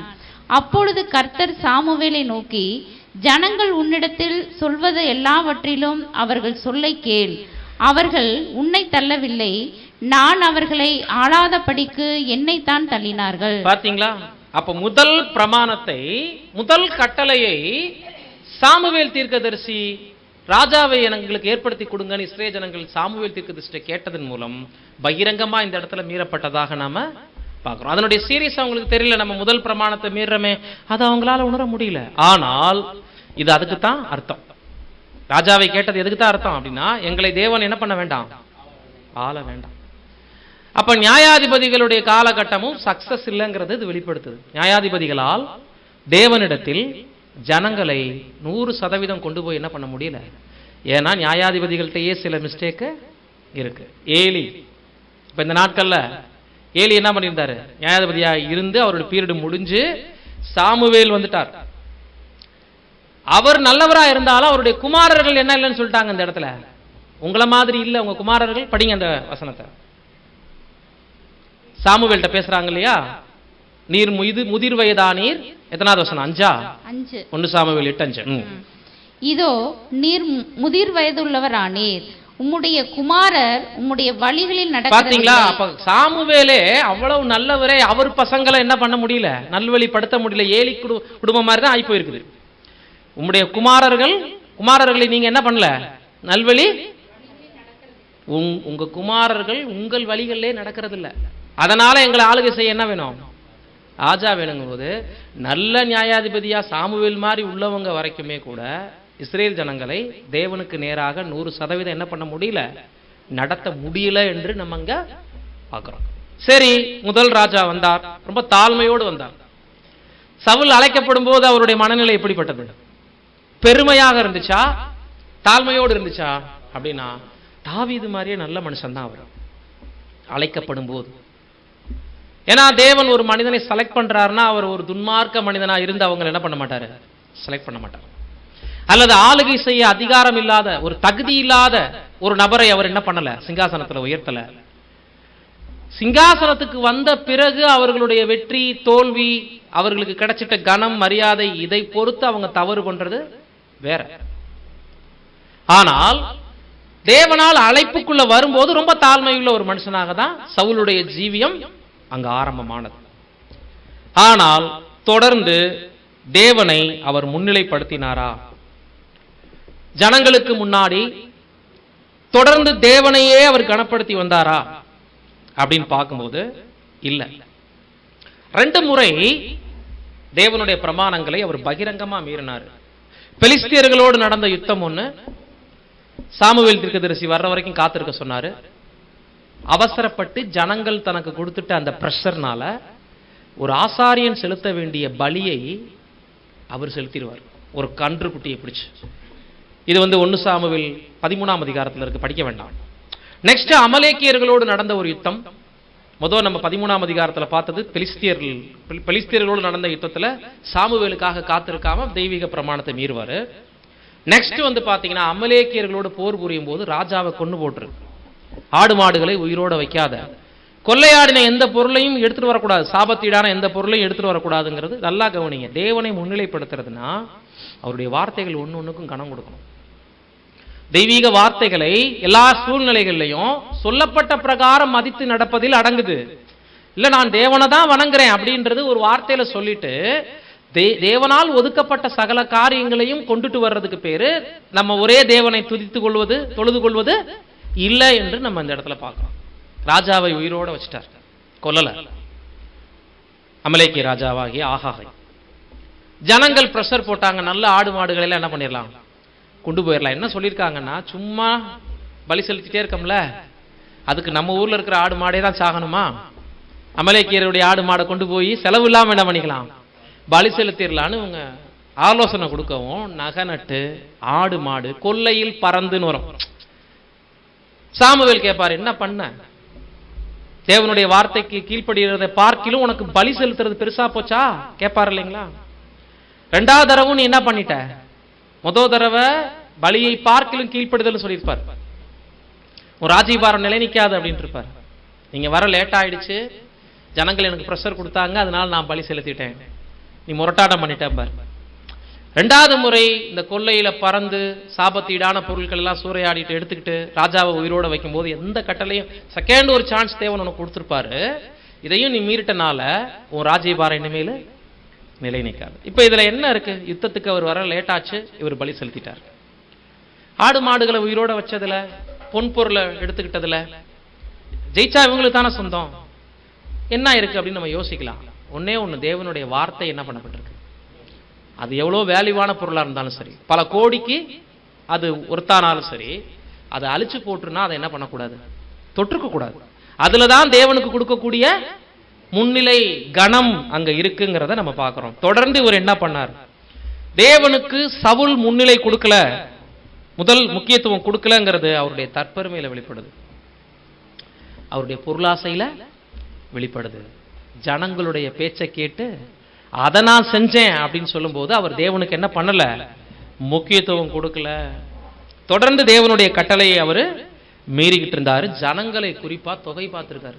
இது ஒரு பெரிய குற்றமா? ஒரு யுத்தத்தை சந்திக்கும் போது ஜனங்களை கூப்பிட்டு எண்ணி பார்க்கறாங்கல்ல, இது சரியா தப்பா? ஏன் செய்யக்கூடாதுன்னு இப்ப ஒண்ணு இல்ல, இந்திய ராணுவத்துல காலாட்படை எவ்வளவு, தரைப்படை எவ்வளவு, ராணுவ படை இது விமானப்படை எவ்வளவு இப்படின்னு கணக்கு எடுத்தாங்கன்னா ஒரு நியாயம் இருக்குது. இவ்வளவு அதிகாரிகள் இருக்காங்க, இவ்வளவு ராணுவ வீரர்கள் வேணும், கடல் படைக்கு வேணும், ஆகாய படைக்கு வேணும், தரைப்படைக்கு வேணும்னு இந்தியாவில் எடுத்தாங்கன்னா, பாகிஸ்தான் எடுத்தாங்கன்னா ஓகே. இஸ்ரேல்ல கணக்கு எடுக்காதீங்க அப்படின்னு சொன்னா தேவன் சொல்லியிருக்கிறாருன்னா அதுக்கு என்ன ரீசன்? அந்த 300 பேரை வச்சு அவ்வளோ பெரிய வெற்றியை கொடுத்தாரு இல்லைங்களா கிதியோன் நாட்கள்ல. அப்ப என்ன இல்ல, உங்களுடைய குத்தியிட்டியோ கேடகமோ வாளோ எனக்கு முன்னாடி ஒண்ணுமே இல்லை. தாவீது அழகா சொன்னார், நீயோ உன் வாளை உன்னுடைய பட்டயத்தை நம்பி வர்ற, நானோ நீ நிந்திக்கிற இஸ்ரேலின் சேனைகளின் தேவனாகிய அவருடைய பலத்தை நம்பி மட்டுமே வந்திருக்கேன்னு சொல்லிட்டு அவ்வளவு உயரமா நிற்கக்கூடிய ஒரு மனுஷனை சாதாரண கவன் கல்லால் என்ன பண்ணாரு, வீழ்த்தினாரா இல்லைங்களா? இப்ப தொகை பார்த்தது எதை குறிக்குதுன்னா, முதல் அரசன் தற்பெருமைக்குள்ள போனார் என்றதை வெளிப்படுத்துது. சுய பலத்தை சார்ந்திருந்தார், தேவனுக்கு கொடுக்கக்கூடிய முன்னுரிமையை இப்படி மறுக்கும் பொழுது அடுத்து பொருளாசை அந்த இடத்த எடுத்துக்குது. கவனிச்சிங்களா? பொருளாசை வந்துச்சுனால என்ன ஆகும்? இந்த பொருட்கள் என்னை விடுவிக்கும். தேவனுடைய பலம் வேண்டாம், நாங்க தேவனை சார்ந்து இல்லைங்கிறத நாம எப்படி வெளிப்படுத்துவோம்னா, சில நேரங்கள்ல பணம் காசையும் பொருளாதாரங்களையும் நமக்கு இருக்கக்கூடிய சொத்துக்களையும் நம்பும்போது தேவனுக்கு முக்கியத்துவம் கொடுக்க மாட்டோம். கவனிச்சிங்களா? அப்ப சவுல் 3 நிலைகள்ல தவறி இருக்கிறாரு. 1 தேவனுடைய வார்த்தைக்கு கீழ்ப்படியில, 2 சுயபலம், 3 பொருளாசை. சுயபலம்னாலே அங்க தற்பெருமை வந்துருச்சு இல்லைங்களா? ராணுவத்தை தொகை பார்க்கும் போதே அவர் சுயபலத்தை நம்பி இருக்கிறார். இப்படி ராஜாக்கள் ஆபத்துன்னு தேவன் சொன்னார். ஆனாலும் அந்த ராஜாக்கள் தேவனிடத்தில் தேவ ஜனங்களை வழிநடத்துவாங்கங்கிற ஒரு எண்ணத்துல தான் மன்னராட்சியை தேவன் என்ன அனுமதிச்சாரு. இதனாலதான் நீங்க நல்லா கவனிச்சீங்கன்னா, ராஜாக்களுடைய ஒவ்வொரு பீரியடும் முடியும் போது ஒரு வார்த்தை வரும். கவனிச்சீங்களா?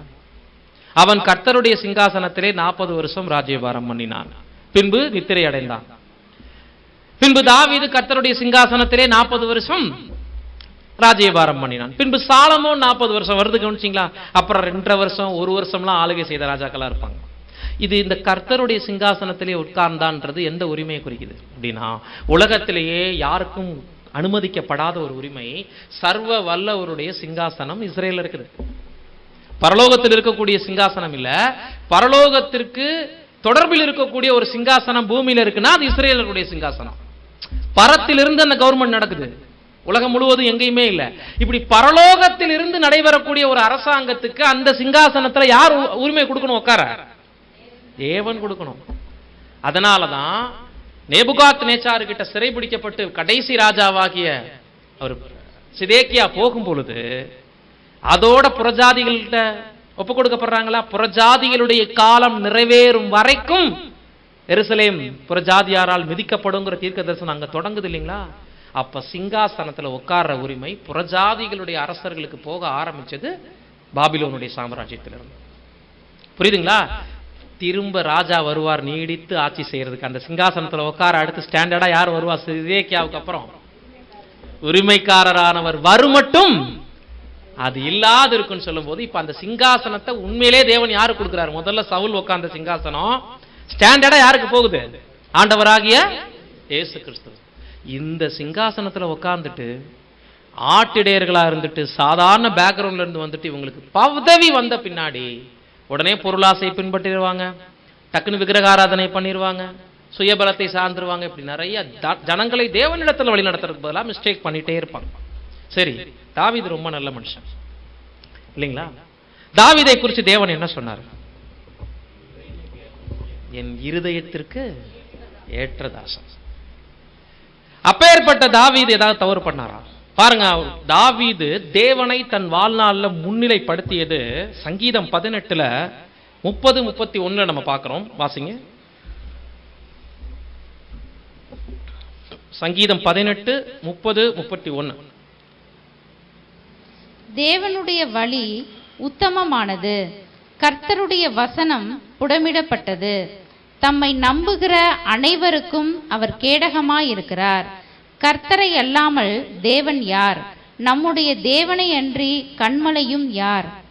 கர்த்தரை அல்லாமல் தேவன் யார்? ஒருவரும் இல்ல நம்ம லைஃப்ல. அவரை அல்லாமல் ஒரு தேவன் இல்லைங்கிற இந்த கருத்துல தாவீது ரொம்ப உறுதியாக இருந்த நல்ல மனிதன், நல்ல ஒரு அரசன். அதற்கு முன்னாடி ஒரு ஆட்டிடையனாக இருந்து தேவ பலத்தால் மட்டுமே ஒரு இராணுவத்தை தோற்கடிச்சவர், கோலியாத்தை முறியடித்ததன் மூலம். இப்பேற்பட்ட ஒரு நல்ல மனிதன் சவுல் மாதிரி முரட்டாட்டம் பண்ணல, கலகம் பண்ணல.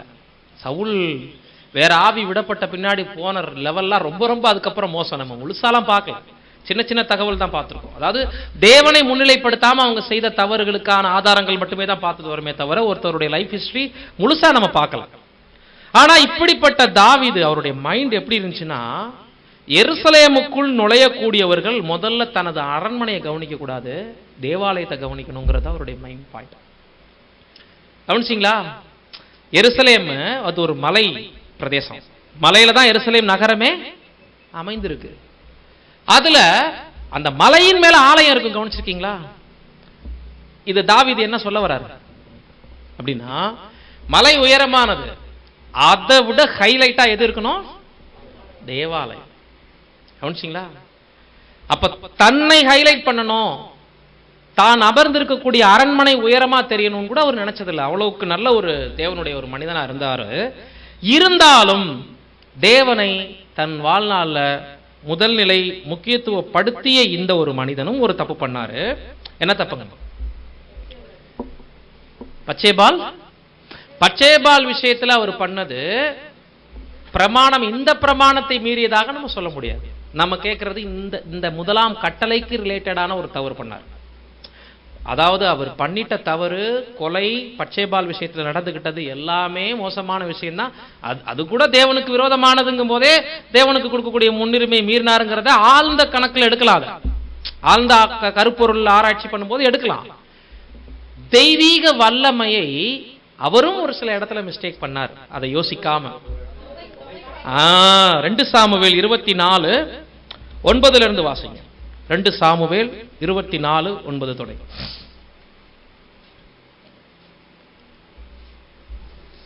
யோவாப் ஜனத்தை லெக்கம் பார்த்த தொகையை ராஜாவுக்கு கொடுத்தான்.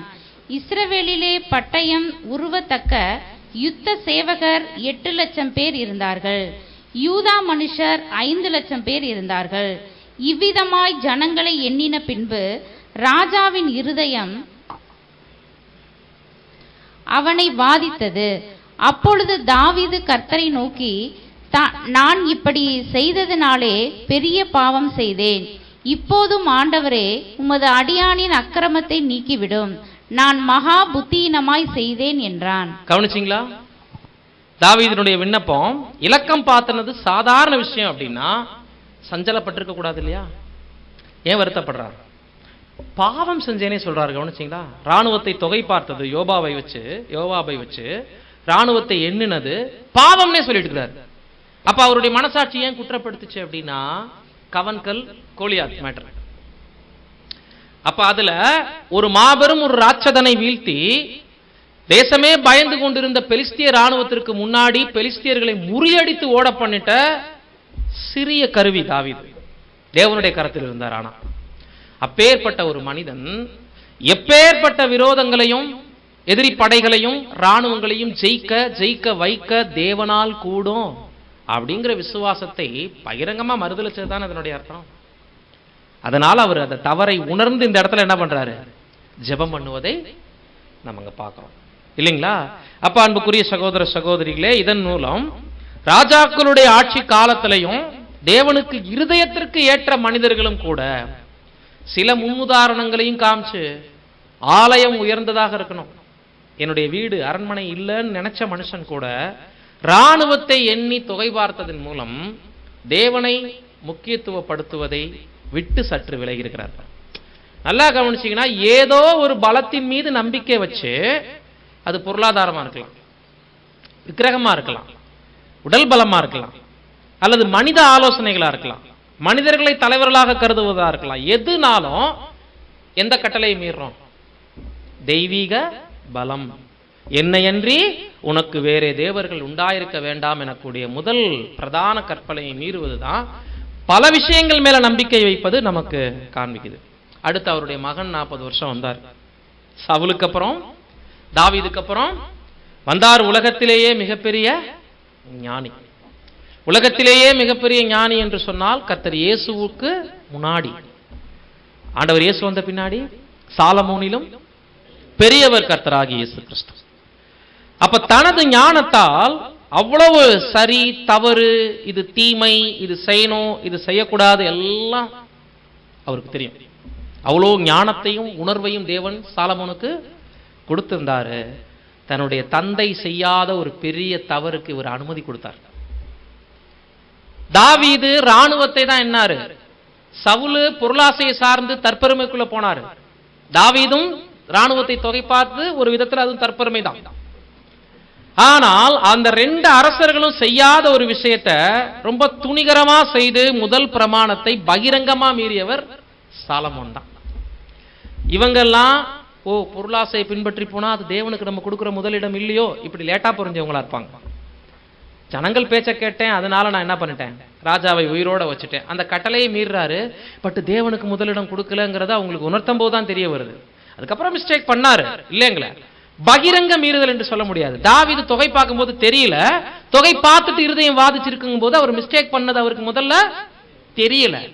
அடுத்தடுத்து தவற திருத்தி கொள்ளணும் இல்லைங்களா. ஆனா சவுல் அந்த மாதிரி திருத்திக்கல, மீண்டும் மீண்டும் தவறு பண்ணார். ஆனால் விக்கிரக ஆராதனையை செய்யறவங்க, பில்லி சூனியம் குறிப்பாக்குறவங்க எல்லாம் தேசத்திலேயே இருக்கக்கூடாதுன்னு சொன்னவரே சவுல் என்ன பண்ணாரு? அஞ்சனம் பார்க்கிற ஸ்திரீகிட்ட தேடி போனாரா? அப்ப அவர் தொடர்ந்து தவறை திருத்திக்கல. தாவீது என்ன பண்ணாரு? தவறை அடுத்து தவறுன்னு உணரும் பொழுது திருத்திக்கக்கூடிய மனநிலை அவருக்கு இருக்கும், அவருடைய உள்ளம் வாதிக்க. அதனாலதான் இருதயத்திற்கு ஏற்ற தாசன் என்று நம்ம படிக்கிறோம். இவங்க ரெண்டு பேரையும் மிஞ்சி சாலமோன் நிறைய ஸ்திரீகளை விவாகம் பண்ணி, புறஜாதி ஸ்திரீகளை விவாகம் பண்ணி, எருசலேமுக்குள்ளேயே புறஜாதிகளுக்கு தோப்பு விக்கிரகங்களை கட்டி கொடுத்த நல்ல மனுஷன். என்னை அன்றி உனக்கு வேற தேவர்கள் உண்டாயிருக்க வேண்டாம் என்கின்ற கட்டளையை சட்டப்பூர்வமாக மீறினார்னே சொல்லலாமா? சாலமோன் பண்ணது என்னங்க? சட்டப்பூர்வமான மீறுதல் என்று சொல்லப்படும். படிக்கலாம். 1 ராஜாக்கள் 11ஆம் அதிகாரம் 3 தொடங்கி சில வசனங்கள் வாசம். அவனுக்கு பிரபுக்கள் குலமான 700 மனையாட்டிகளும் 300 மறுமனையாட்டிகளும் இருந்தார்கள். அவனுடைய ஸ்திரீகள் அவன் இருதயத்தை வழுவி போக பண்ணினார்கள். சாலமோன் வயது சென்றபோது அவனுடைய மனைவிகள் அவன் இருதயத்தை அந்நிய தேவர்களை பின்பற்றும்படி சாய பண்ணினார்கள். அதனால் அவனுடைய இருதயம் அவன் தகப்பனாகிய தாவீதின் இருதயத்தை போல தன் தேவனாகிய கர்த்தரோடே உத்தமமாய் இருக்கவில்லை. பார்த்தீங்களா? தவறு பண்ணிட்டு அதை பகிரங்கமாவும் ஆக்குனாரு, பின்னாடி தவற உணர்ந்தாரு. சாலமோனுடைய தவறு உணர்ந்த பிறகு அவருடைய வாரிசுகள் வந்தாங்க இல்லைங்களா. அவரு நான் சூரியனுக்கு கீழே இதை பார்த்தேன், அதை கண்டுபிடிச்சேன், இதனால பயன் ஒன்றும் இல்லைன்னா சொல்றதெல்லாம் பிரசங்கில படிக்கிறோம் இல்லைங்களா. இது ஒரு அனுபவ அறிவு. அனுபவத்தால் ஒரு தவறு அது வானத்துக்கு கீழே ஒண்ணுமே இல்லை, நான் இதெல்லாம் பின்பற்றி போயிட்டேன் அப்படின்னு எல்லாம் அவர் சொல்றாரு இல்லைங்களா. இந்த தவறுகளை தேவன் அவர் லைஃப்ல அனுமதிச்சு அவருடைய ஞானத்தால் இது சரி இது தவறுங்கிறத இன்னைக்கு நமக்கு போதிக்கிறார், மாற்றுக்கருத்தில். ஆனா இவருடைய நாட்கள்ல இவருக்கு பின்னாடி வந்து அவருடைய குமாரர்கள் இதே விக்கிரக ஆராதனையை துல்லியமாக ஃபாலோ பண்ண ஆரம்பிச்சிட்டாங்க.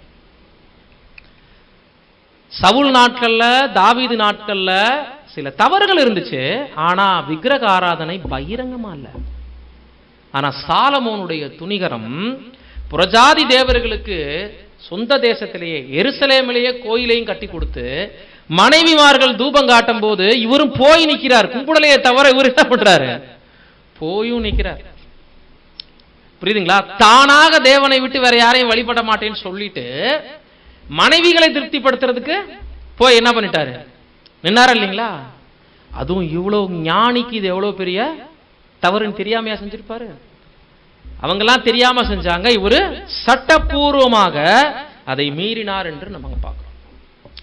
இதோட நம்ம விஷயங்களை முடிவுக்கு கொண்டு வரலாம். அதாவது இதுக்கு மேல ராஜாக்கள் குட்டி குட்டியா வருவாங்க இல்லைங்களா.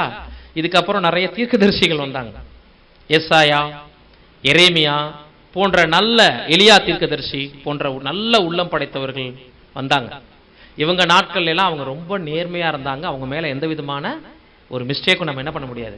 ராஜாக்களுடைய ஆட்சி காலம் முடிந்த பிறகு ராஜாக்களும் இருந்தாங்க, அதை தொடர்ந்து நிறைய தீர்க்கதரிசிகள் வந்தாங்க. அவங்கெல்லாம் ஜனங்களை ரொம்ப ஸ்ட்ரிக்டா தேவனுக்கு நேராக வழி நடத்தி இதை பண்ணாதீங்கன்னு ரொம்ப தீவிரமா எடுத்து சொல்லி இதன் மூலமாக அவங்க ரொம்ப சித்திரவதையெல்லாம் அனுபவிச்சாங்க. அதுல எரேமியாலாம் நமக்கு சிறந்த பாடம் இல்லைங்களா. சிதேக்கியா அவனுடைய வீழ்ச்சிக்கு முன்னாடி அவர் தானே மிகப்பெரிய தீர்க்க தரிசனத்தை உரைக்கிறார். இதெல்லாம் நம்ம பார்க்கிறோம். இவங்க எல்லாரும் வந்துட்டு இருந்தாலும் நியாயப்பிரமாணத்தினுடைய உள்நோக்கம் புரிந்தவர்களாக என்னையன்றி உனக்கு வேற தேவர்கள் உண்டாயிருக்க வேண்டாம் என்கின்ற பிரமாணத்தை அவங்களாலே 100% பின்பற்றி இருக்க முடியுமா அப்படின்னு கேட்டா அவங்கள பத்தின முழு பதிவுகள் நமக்கு இல்ல. தேவனிடத்தில் ஜனங்களை வழி நடத்தினாங்க, இது சரி இது தவறுன்னு தீர்க்க தரிசனங்களை உணர்த்தினாலும் கூட 100% தேவனை மாத்திரமே தங்க லைஃப்ல அவங்க முன்னாடி வச்சிருப்பாங்களா அப்படின்னு கேட்டா நிச்சயமாக தாவீதே தவறி இருக்கும் பொழுது, சாலமோன் தவறி இருக்கும் பொழுது, நியாயாதிபதிகளே தவறி இருக்கும் பொழுது, நிச்சயமாக குட்டி குட்டி தீர்க்கதரிசிகளும் கூட பலகீனத்தால் ஏதேனும் தவறு நமக்கு எழுதப்படல, நிச்சயமா செய்திருக்கிறதுக்கு தான் வாய்ப்பு இருக்கு. ஏனெனில் கிறிஸ்துவே நியாயப்பிரமாணத்தின் நிறைவேறுதலா இருக்கிறார் என்று சொல்லும்போது எந்த மனிதர்களும் அதுக்கு முன்னாடி அதை என்ன பண்ணிருக்க முடியாது, நிறைவேற்ற. தேவனுக்கு கிட்டக்க வரலாம், தேவனிடத்துல ஜனங்களை வழிநடத்திருக்கலாம். ஆனா இவங்க ஒரு மிஸ்டேக் என்ன பண்ணிருப்பாங்க, தெரிந்தோ தெரியாமலோ பண்ணிருப்பாங்க. சாலமன் மாதிரி தெரிஞ்சும் பண்ணிருப்பாங்க, சவுல் மாதிரி தெரிஞ்சும் பண்ணிருப்பாங்க, தெரியாமல் நடந்த தவறும் இருக்கும். ஆக ஒரு பரிபூரண மனிதனே நிறைவேற்றக்கூடிய பிரமாணத்தை பரிபூரணம் இல்லாமல் ஒருவரும் என்ன பண்ண முடியாது, நிறைவேற்ற முடியாது என்று நம்ம பார்க்கலாம். இப்ப கிறிஸ்து என்னையன்றி உனக்கு வேறே தேவர்கள் உண்டாயிருக்க வேண்டாம் என்கின்ற பிரமாணத்தை எப்படி கடைபிடித்தாருங்கிறத இன்னைக்கு பார்க்க முடியாது. ஏன்னா இப்ப நம்ம பார்த்த இதே நேரம் அடுத்த ஆண்டவருடைய லைஃப்ல குழந்தையிலிருந்து ஆரம்பிச்சு கல்வாரி வரைக்கும் எப்படியெல்லாம் தேவனை தன்னுடைய லைஃப்ல முன்னாடி வச்சார், எந்தெந்த இடத்துல என்ன மாதிரியான வார்த்தைகளை பயன்படுத்தியிருக்காரு, அதுல ஒரு செகண்ட் கூட மீறாம இருந்திருக்கிறார். லைஃப்ல ஒரு வினாடி கூட தேவனை தன் வாழ்க்கையில முழு பலமாக வைத்திருப்பதில் மிஸ்டேக் பண்ணாம இந்த நியாயப்பிரமாணத்தின் உள்நோக்கத்தை புரிந்தவராக எப்படி நிறைவேற்றினாருங்கிறத அடுத்த வாரம் நம்ம பார்க்க போறோம். இப்ப இதுல நம்ம பார்த்துட்டு வந்ததுல சின்ன சின்ன லெசன் கொடுத்திருக்காங்க. அதுல என்னன்னு சொல்லி நம்ம பார்க்கும்போது, முதலாவது ராஜாவை ஏற்படுத்த இஸ்ரேல் ஜனங்கள் நினைத்தது நம்ம லைஃப்ல கூட இன்னைக்கு வந்து பாத்தீங்கன்னா அப்படியே கிறிஸ்தவ தேசத்துக்கு கொண்டுட்டு வரார். இஸ்ரேல் தேசம் தேவனால் ஆளுகை செய்யப்படக்கூடிய தேசம். அங்க மனிதர்களை ஒரு அரசனாக ஏற்படுத்த அவங்க நினைச்சதே ஃபர்ஸ்ட் ஆஃப் ஆல் தப்பு, ஆனாலும் தேவன் அனுமதிச்சார். அந்த மாதிரி இன்னைக்கு நம்ம பார்க்கக்கூடிய கிறிஸ்தவ உலகம், கிறிஸ்தவ தேசங்கள் நிறைய இருக்கு. இங்க எல்லாம் இன்னைக்கு என்ன நடக்குது அப்படின்னா, தங்களுடைய குருக்கள்களை, பாதிரியார்களை, பாஸ்டர்ஸ்ங்களை பட்டணத்துக்கு அதிபதிகளாக, தேசத்துக்கு அதிபதிகளாக, அகில உலகத்துக்கும் அதிபதிகளாக நியமிக்கிறாங்க இல்லைங்களா? இது எங்க வேதாகமம் நமக்கு கத்துக் கொடுத்தது? அதாவது இதன் மத்தியில சின்ன சின்ன குறிப்புகளை காட்டுறாங்க சகோதரர் நமக்கு. இப்போ உலகம் முழுவதுக்கும் கிறிஸ்தவ தந்தை இருக்கார் இல்லைங்களா, உலகத்தையே அவர் தலைமை வகுக்கிறார் இல்லைங்களா? இது எங்க இருக்கு பைபிள்ல? அல்லது ஏதோ ஒரு கிறிஸ்தவ பிரிவு வச்சுக்கோங்க, அந்த பிரிவுக்கு ஒரு டிஸ்ட்ரிக்ட்டுக்கு ஒரு தலைவர், ஒரு குறிப்பிட்ட பகுதிக்கு ஒரு கிராமம், ஒரு 5-6 சின்ன சின்ன கிராமங்களை உள்ளடக்கிய ஒரு சின்ன பஞ்சாயத்து, அதுக்கு ஒரு தலைமை. இந்த பஞ்சாயத்தெல்லாம் சேர்ந்த ஒரு ஊராட்சி ஒன்றியத்துக்கு ஒரு தலைமை, ஒரு கார்பரேஷனுக்கு ஒரு தலைமை, ஒரு தாலுகாவுக்கு ஒரு தலைமை, ஒரு டிஸ்ட்ரிக்ட்டுக்கு ஒரு தலைமை, ஒரு ஸ்டேட்டுக்கு ஒரு தலைமை. கடைசியில் இவங்க எல்லாத்தையும் ஆளுகை செய்யறவர் எங்க இருப்பாரு? ரோம்ல இருப்பார் இல்லைங்களா? இப்ப இதுல கிறிஸ்தவ உலகம் நமக்கு என்ன கத்துக் கொடுத்துட்டு இருக்குன்னா, சகோதரர் சொல்றாங்க, என்னையன்றி உனக்கு வேற தேவர்கள் உண்டாயிருக்க வேண்டாம் என்றத கிறிஸ்தவ உலகம் இன்னைக்கு பகிரங்கமா மீறி இருக்குது. உண்மையா இல்லைங்களா? ஒரு மத குருவனுடைய போட்டோவை மாட்டி வச்சு அவரை கடவுளுக்கு சமமா மதிக்கிறதான, அவர்கிட்ட போய் பாவ மன்னிப்பு கேட்பது, அவர்களால் தங்களுக்கு ஒரு மிகப்பெரிய விடுதலை தர முடியும் நினைப்பது, யாருக்கு கொடுக்கக்கூடிய இடத்தை இப்ப கண்ணுக்குட்டி வடிவில் கொடுக்கலனாலும் யார்கிட்ட போய் கொடுக்குறாங்க? ஒரு மனுஷனை. சொல்லிட்டு அழகா சொல்றாங்க, இப்ப சபையில அங்கங்க சின்ன சின்ன அளவுல நம்ம எலெக்ஷன் நடத்துறோம் இல்லைங்களா? தற்காலிகமா சபையை வழிநடத்தக்கூடிய ஒரு பொறுப்புக்கு மூப்பர்கள், உதவிக்காரர்கள் ஏற்படுத்தப்படுறோம். எலெக்ஷன் பாயிண்டை இங்க கொடுக்குறாங்க.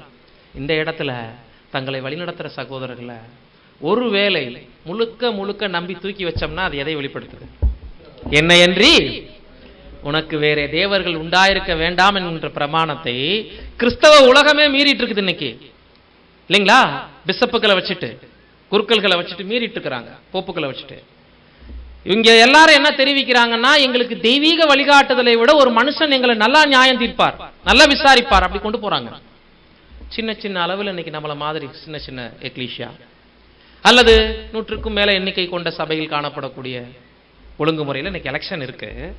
பட் இந்த எலெக்ஷன்ல கூட தொன்று தொட்டு மனிதர்களை நம்மளை வழிநடத்திட்டு போறவங்களை அதிகமாக நம்பிக்கை வைத்து சார்ந்திருப்பது, அவங்க தவறே செய்தாலும் அவங்கள தொடர்ந்து போவதெல்லாம் இன்னைக்கு ஏராளமான இடங்கள்ல நடக்கிறத நம்ம பார்க்கிறோம் இல்லைங்களா? இங்கெல்லாம் உண்மை தேவ ஜனங்கள் கூட என்ன மிஸ்டேக் பண்றாங்கன்னு சொல்றாங்கன்னா, என்னையின்றி உனக்கு வேற தேவர்கள் உண்டாயிருக்க வேண்டாம் என்பதை வேத எழுத்துக்கள் அங்கீகரிக்காத மூப்பர்களை செலக்ட் பண்றதன் மூலம் சபையை தப்பான பாதையில நடத்துறாங்கன்னு தெரிஞ்சும் சிலருக்கு அடிமைகளாக போவதன் மூலம் தேவனை விட்டு நம்ம வழி விலகிற தவற பண்றோம் அப்படிங்கிற ஒரு அடிஷனல் எலெக்ஷன் பாயிண்ட் கூட இந்த பாடத்தில் நமக்கு கொடுக்குறாங்க. நெக்ஸ்ட் பாத்தீங்கன்னா, சிம்சோன் அல்லது நியாயாதிபதிகளுடைய காலகட்டத்தில் நம்ம பார்த்துட்ட எப்தா, தெபோரா, இவங்கெல்லாம் பார்த்தோம் இல்லைங்களா? சிசரா, இவங்கள மாதிரி உள்ளவங்களாம் நம்ம பார்த்தோம் இல்லைங்களா? தெபோரால் இவங்கெல்லாம் பார்த்தோம் இல்லைங்களா. இதுல நம்ம பார்த்துட்ட விஷயங்கள்ல ஒட்டுமொத்தமாக கிதியோன் இவங்க எல்லா விஷயத்திலையும், சிசரா வந்து செத்து போனவர், தவறா சொல்லிட்டேன், இது எல்லாத்துலயும் அந்த நியாயாதிபதிகளும் சரி, தெய்வீக பலத்தை சார்ந்திருந்த அரசர்கள் விஷயத்திலையும் சரி, எல்லாத்துலயுமே குறிப்பாக சிம்சோன் விஷயத்துல முழுக்க முழுக்க அந்த பலத்தை தேவனே எனக்கு மறுபடியும் கொடுங்க, நான் இங்க இருக்கக்கூடிய ஜனங்கள் நிமித்தம் பழிவாங்க, எனக்கு ஒரு இஸ்ரேலுகள் நிமித்தம் பெலிஸ்தர்கள் இடத்துல பழிவாங்க, இது ஒரு கடைசி சான்ஸா இருக்கட்டும் சொல்லிட்டு அந்த தூணை சாய்த்தார் இல்லைங்களா. இந்த எல்லா இடங்கள்லயுமே தெய்வீக பலத்தை கேட்ட முற்பிதாக்கள், அவங்க நியாயாதிபதிகளாக இருந்தாலும் சரி, ராஜாக்களாக இருந்தாலும் சரி, எதை நமக்கு தெரியப்படுத்துறாங்க? இதுக்குள்ள என்ன ஆவிக்குரிய அர்த்தம் இருக்குன்னா, நமது வாழ்க்கையில சின்ன சின்ன விஷயத்துக்கும் பெரிய பெரிய விஷயங்களுக்கும் முழுக்க முழுக்க தேவனை முன்வைக்கணும். பிரதர், ஒரு சின்ன விஷயம், இதுக்கு போய் ப்ரேயர் பண்ணணுமா? சில நேரங்களில் கேட்குறோம் இல்லைங்களா. கண்மூடித்தனமா சில விஷயங்களை யோசிக்காம செய்துட்டு, இது சரியா இது தவறா, இதை நான் இப்படி செஞ்சிருக்க கூடாது, செஞ்ச பின்னாடி யோசிக்கிறோம் இல்லைங்களா. பட் நாம என்ன செய்திருப்போம் அப்படின்னா, பெரிய விஷயத்துக்கு ப்ரேயர் பண்ணலாம். உதாரணத்துக்கு ஒரு திருமணம் நடக்கணும், கல்யாண வயசுல ஒரு பொண்ணு இருக்கு, ஒரு பையன் இருக்கான், இவங்களுக்கு ஒரு நல்ல அலைன்ஸ் கிடைக்கணும்னா முக்கியமான மேட்ரு எங்க வைப்போம்? ஜெபத்துல வைப்போம். சரி, ஒரு திடீர் ஒரு வியாதிக்குள்ள போயிடுறோம், மீண்டு வர முடியாத நிறைய தேவைகள் வந்துருச்சு, உடனே எங்க அதை என்ன பண்ணுவோம்? ஜெபத்துல வைப்போம். சாதாரணமான ஒரு விஷயம், லைஃப்ல நம்ம அன்றாட மீட் பண்ணக்கூடிய ஒரு சின்ன சின்ன பொருட்களை வாங்குவதா இருக்கட்டும், சாதாரணமா கடந்து போற மாதிரி விஷயமா இருக்கும். பட் அதுல பின்னால பார்க்கும்போது தேவனுக்கு எதிரான செயல்பாடுகளை நம்ம செஞ்சிருப்போம். அப்ப கேட்கும்போது, இது தேவனுக்கு சித்தமான விஷயமா, இதுல நம்ம மாற்றதுக்கு முன்னாடியே யோசிச்சிருக்கலாமே அப்படின்னு பெரிய பிரச்சனைகள்ல சிக்கும் போது, நம்ம என்னென்ன செய்திருக்கிறோம், என்னென்ன பேசியிருக்கிறோம், என்னென்ன யோசிச்சிருக்கிறோம், இதெல்லாம் தேவனுக்கு சித்தமா? நம்ம அநேக நேரங்கள் என்ன நினைச்சிடறோம், நாம சின்ன சின்ன பிரேயருக்கெல்லாம் தேவ சமூகத்துக்கு போனோம்னா, சின்ன சின்ன விஷயத்துக்கெல்லாம் தேவ சமூகத்துக்கு எடுத்துட்டு போயிட்டோம்னா, அவ்வளோ பெரிய தேவன் பிஸியா இருக்கிறவர் சின்ன சின்ன விஷயத்துக்கெல்லாம் எப்படி பதில் கொடுத்துட்டு இருப்பாருங்கிறது நம்ம புரிதலா இருக்கும் போல இருக்கு. அப்படி எல்லாரும் நினைக்கிறாங்களான்னு தெரியல.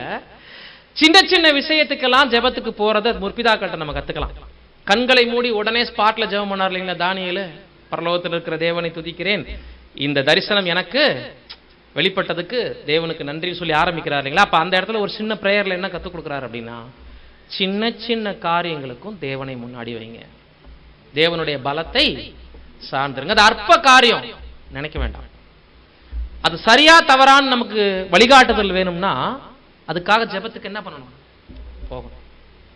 தேவனே உங்க பலத்தை கொடுங்க, அதனால நாங்க இந்த யுத்தத்துல ஜெயிப்போம்னு கேட்ட நிறைய நியாயாதிபதிகள், ராஜாக்கள், அவங்களுடைய அந்த ஜெபத்தின் மூலம் வெற்றி சேர்ந்ததன் மூலம் எதை கத்துக் கொடுக்குறாங்கன்னு அடிஷனலா இன்னொரு பாயிண்ட் சொல்றாரு அப்படின்னா, சகோதரரங்க வசனம் வாசிப்போம். பிலிப்பியர் 4ஆம் அதிகாரம் 13ஆம் வசனம். 4:13. என்னை பலப்படுத்துகிற கிறிஸ்துவினாலே எல்லாவற்றையும் செய்ய எனக்கு பலன் உண்டு. எல்லா முற்பிதாக்களுடைய லைஃப்லயும், அனைத்து தேவ பக்தியுள்ள மனிதர்களுடைய வாழ்க்கையிலையும் அவங்க முன் வச்சது தேவ பலத்தை. தேவனை எல்லா விஷயத்துக்கு முன்னாடி வச்சாங்க, தெய்வீக பலத்தை உதவியாக கேட்டாங்க. இப்ப தேவனை நம்ம முன்னாடி வைக்கணும்னா தெய்வீக பலத்தை கேட்கணும் இல்லைங்களா.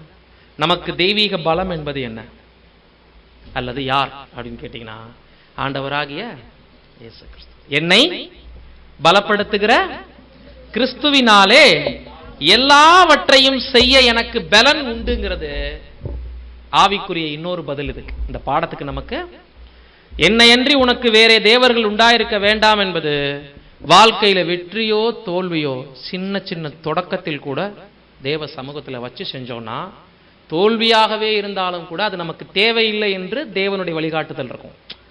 உன்னை ஜெபத்தில் வச்சுட்டு போறோம், நமக்கு அமையலைன்னா கூட அதுல என்ன இருக்கும்? ஒரு அருமையான ஒரு மனோதத்துவ நிபுணர் பேசியிருக்காங்க. நீ விரும்பினது உனக்கு கிடைச்சிச்சுன்னா அது கடவுள் உன் மேல வச்சிருக்கிற இரக்கம். நீ விரும்பினது உனக்கு கிடைக்கலைன்னா கடவுள் உன் மேல வச்சிருக்கக்கூடிய அதிகப்படியான இரக்கம், கடவுளுடைய ஓவர் ரூல் அப்படின்னு சொல்லியிருந்தாங்க. ரொம்ப டீப்பா இருந்துச்சு. கடவுளே அறியாதவங்க அப்படின்னா என்ன அர்த்தம்னா, இது சரின்னு தேவன் உனக்கு கொடுக்கிறாருன்னா அதுல ஆபத்து இல்லை, இது தேவையில்லைன்னு உனக்கு தடுத்து நிறுத்துறாருன்னா அதுல பெரிய ஆபத்து இருக்கு. அப்ப ரெண்டுல எது தேவன் நம்ம மேல அதிகமா வச்சிருக்கிற நேசம்? எதை தடுத்து நிறுத்தினாரோ அதுல தேவன் நம்மள அதிகமா என்ன பண்ணிருக்கிறாரு, கேர் எடுத்திருக்கிறாருன்னு தான் அர்த்தம். அப்ப வெற்றியோ தோல்வியோ எல்லாவற்றிலும் தேவனை ஃபர்ஸ்ட் என்ன பண்ணணும், லைஃப்ல முன்னிலைப்படுத்த கத்துக்கணும். அப்படி செய்யும்போது நம்மளுடைய பாதையில என்ன ஒரு சின்ன சின்ன தடுமாற்றங்கள் வந்தாலும் கூட, நான் தேவனிடத்துல இந்த விஷயத்தை ஜெபத்துல வச்சுட்டு தான் செஞ்சிருக்கிறேன், சோ நான் போற பாதை சரியானதாக இருக்கும், நம்ம மனசாட்சி நம்மளை என்ன பண்ணாது, குற்றப்படுத்தாது. ஆனா லைஃப்ல எந்த விஷயத்திலையும் பிரேயர் இல்லாம, எந்த காரியத்துக்கும் தெய்வீக வழிகாட்டுதலை கேட்காம நம்ம செயல்படும் போது எக்கச்சக்கமான ப்ராப்ளத்துல சிக்கிக்கிட்டே இருப்போம். தொடர்ந்து சிக்கலுக்குள்ள போக போக அதுக்கும் ஜெபம் பண்ண முடியாது. ஒரு விஷயத்தை தொடங்கும் போது ஜெபம் பண்ணிட்டு உள்ள போனோம்னா அதுல ஒருவேளை நமக்கு ஏதாவது பிரச்சனை இருக்கிற மாதிரி தோணுச்சுன்னா மீண்டும் மீண்டும் தெய்வீக உதவியை கேட்கலாம். ஒரு விஷயத்துல தேவனை முன்னிலைப்படுத்தாம ஒன்னு தொடங்கி இருந்தோம் அப்படின்னா அது சக்சஸ்ஃபுல்லா போய் முடியாது. அதுல இன்னும் சில சிக்கல்களை சந்திக்கும் போது மறுபடியும் அந்த தவறுகளை செஞ்சுட்டே போவோம். அதுக்கு தேவன் பொறுப்பேற்க மாட்டாரு, நம்ம போகவும் மாட்டோம் தேவ சமூகத்துல. இப்ப என்னை பலப்படுத்துகிற கிறிஸ்துவினாலே எல்லாவற்றையும் செய்ய பலன் எனக்கு உண்டுன்னு சொல்லி முற்பிதாக்கள் தெய்வீக வல்லமையை கேட்டாங்க. நமக்கு தெய்வீக வல்லமை பலம் கிறிஸ்து. நியாயப்பிரமாணத்தினுடைய உள்நோக்கத்தை இப்ப கவனிச்சு பாத்தீங்கன்னா, வாழ்க்கையில தேவனை எல்லா விஷயத்திலையும் முன்னாடி வைக்கணும்னா கிறிஸ்துவை பாருங்க. அவர் தான் நமக்கு பலன். அவரை இல்லாமல் நம்மளால் ஒன்றும் செய்ய கூடாது. அப்ப அவர் லைஃப் ஸ்டைல புரட்டி பார்த்தாலே எந்தெந்த இடத்துல என்னென்ன முடிவு எடுத்திருக்கிறார், யாருக்கு எப்படி மறு உத்தரவு கொடுத்திருக்கிறார், அதிகாலையில் அவருடைய லைஃப் எப்படி துவங்குச்சு, எப்படி தேவனை முன்னிலைப்படுத்தினார், அவருடைய ஒவ்வொரு நேரமும் எப்படி கடந்து போச்சு, மனிதர்கள்ட்ட பேசும்போது தேவனை எப்படி முன்னாடி வச்சார், இறுதி வரைக்கும் அவருடைய வாழ்க்கையில தேவனை மாத்திரம் எப்படி சார்ந்திருந்தார். இந்த பலத்தை நம்ம இருக்க பிடிச்சுக்க சொல்றாரு, வேற ஒண்ணும் இல்ல. நம்ம வாழ்க்கையில என்னையன்றி உனக்கு வேற தேவர்கள் உண்டாயிருக்க வேண்டாம் என்பது கிறிஸ்து எனக்குடைய பலத்தை முற்றிலும் சார்ந்திருப்பதன் மூலம் மாத்திரமே சாத்தியமாகும். இல்லைன்னா தேவனுக்கு பிரியமா நம்மளால இருக்க முடியாது, நம்ம வாழ்க்கையில தேவனை முன்னிலைப்படுத்தவும் முடியாது. இப்போ நியாயப்பிரமாணத்துக்கு அடிப்படையில கர்த்தர் இயேசுனுடைய வாழ்க்கையில தேவனை அவர் முன்னிலைப்படுத்தினதெல்லாம் எப்படி, அது கூட மீறுவதற்கு சில சூழல்கள் வந்தும் அதை எப்படி அவர் மேற்கொண்டார், லைஃப்ல கடைசி வரைக்கும் தேவனை எப்படி முன்னாடி வச்சிருந்தாரு, இந்த பிரமாணத்தை எப்படி 100% அவர் நிறைவேற்றினார் என்பதை இதே தலைப்பின் பாகம் 2 நம்ம பார்க்கலாம். ஆர்டர் படி பாடம் 3 பார்க்கலாம். அதுவரைக்கும் வசனங்களை பொறுமையுடன் கேட்ட உங்கள் யாவரையும் தேவன் தாமே ஆசீர்வதிப்பாராக. ஆமென்.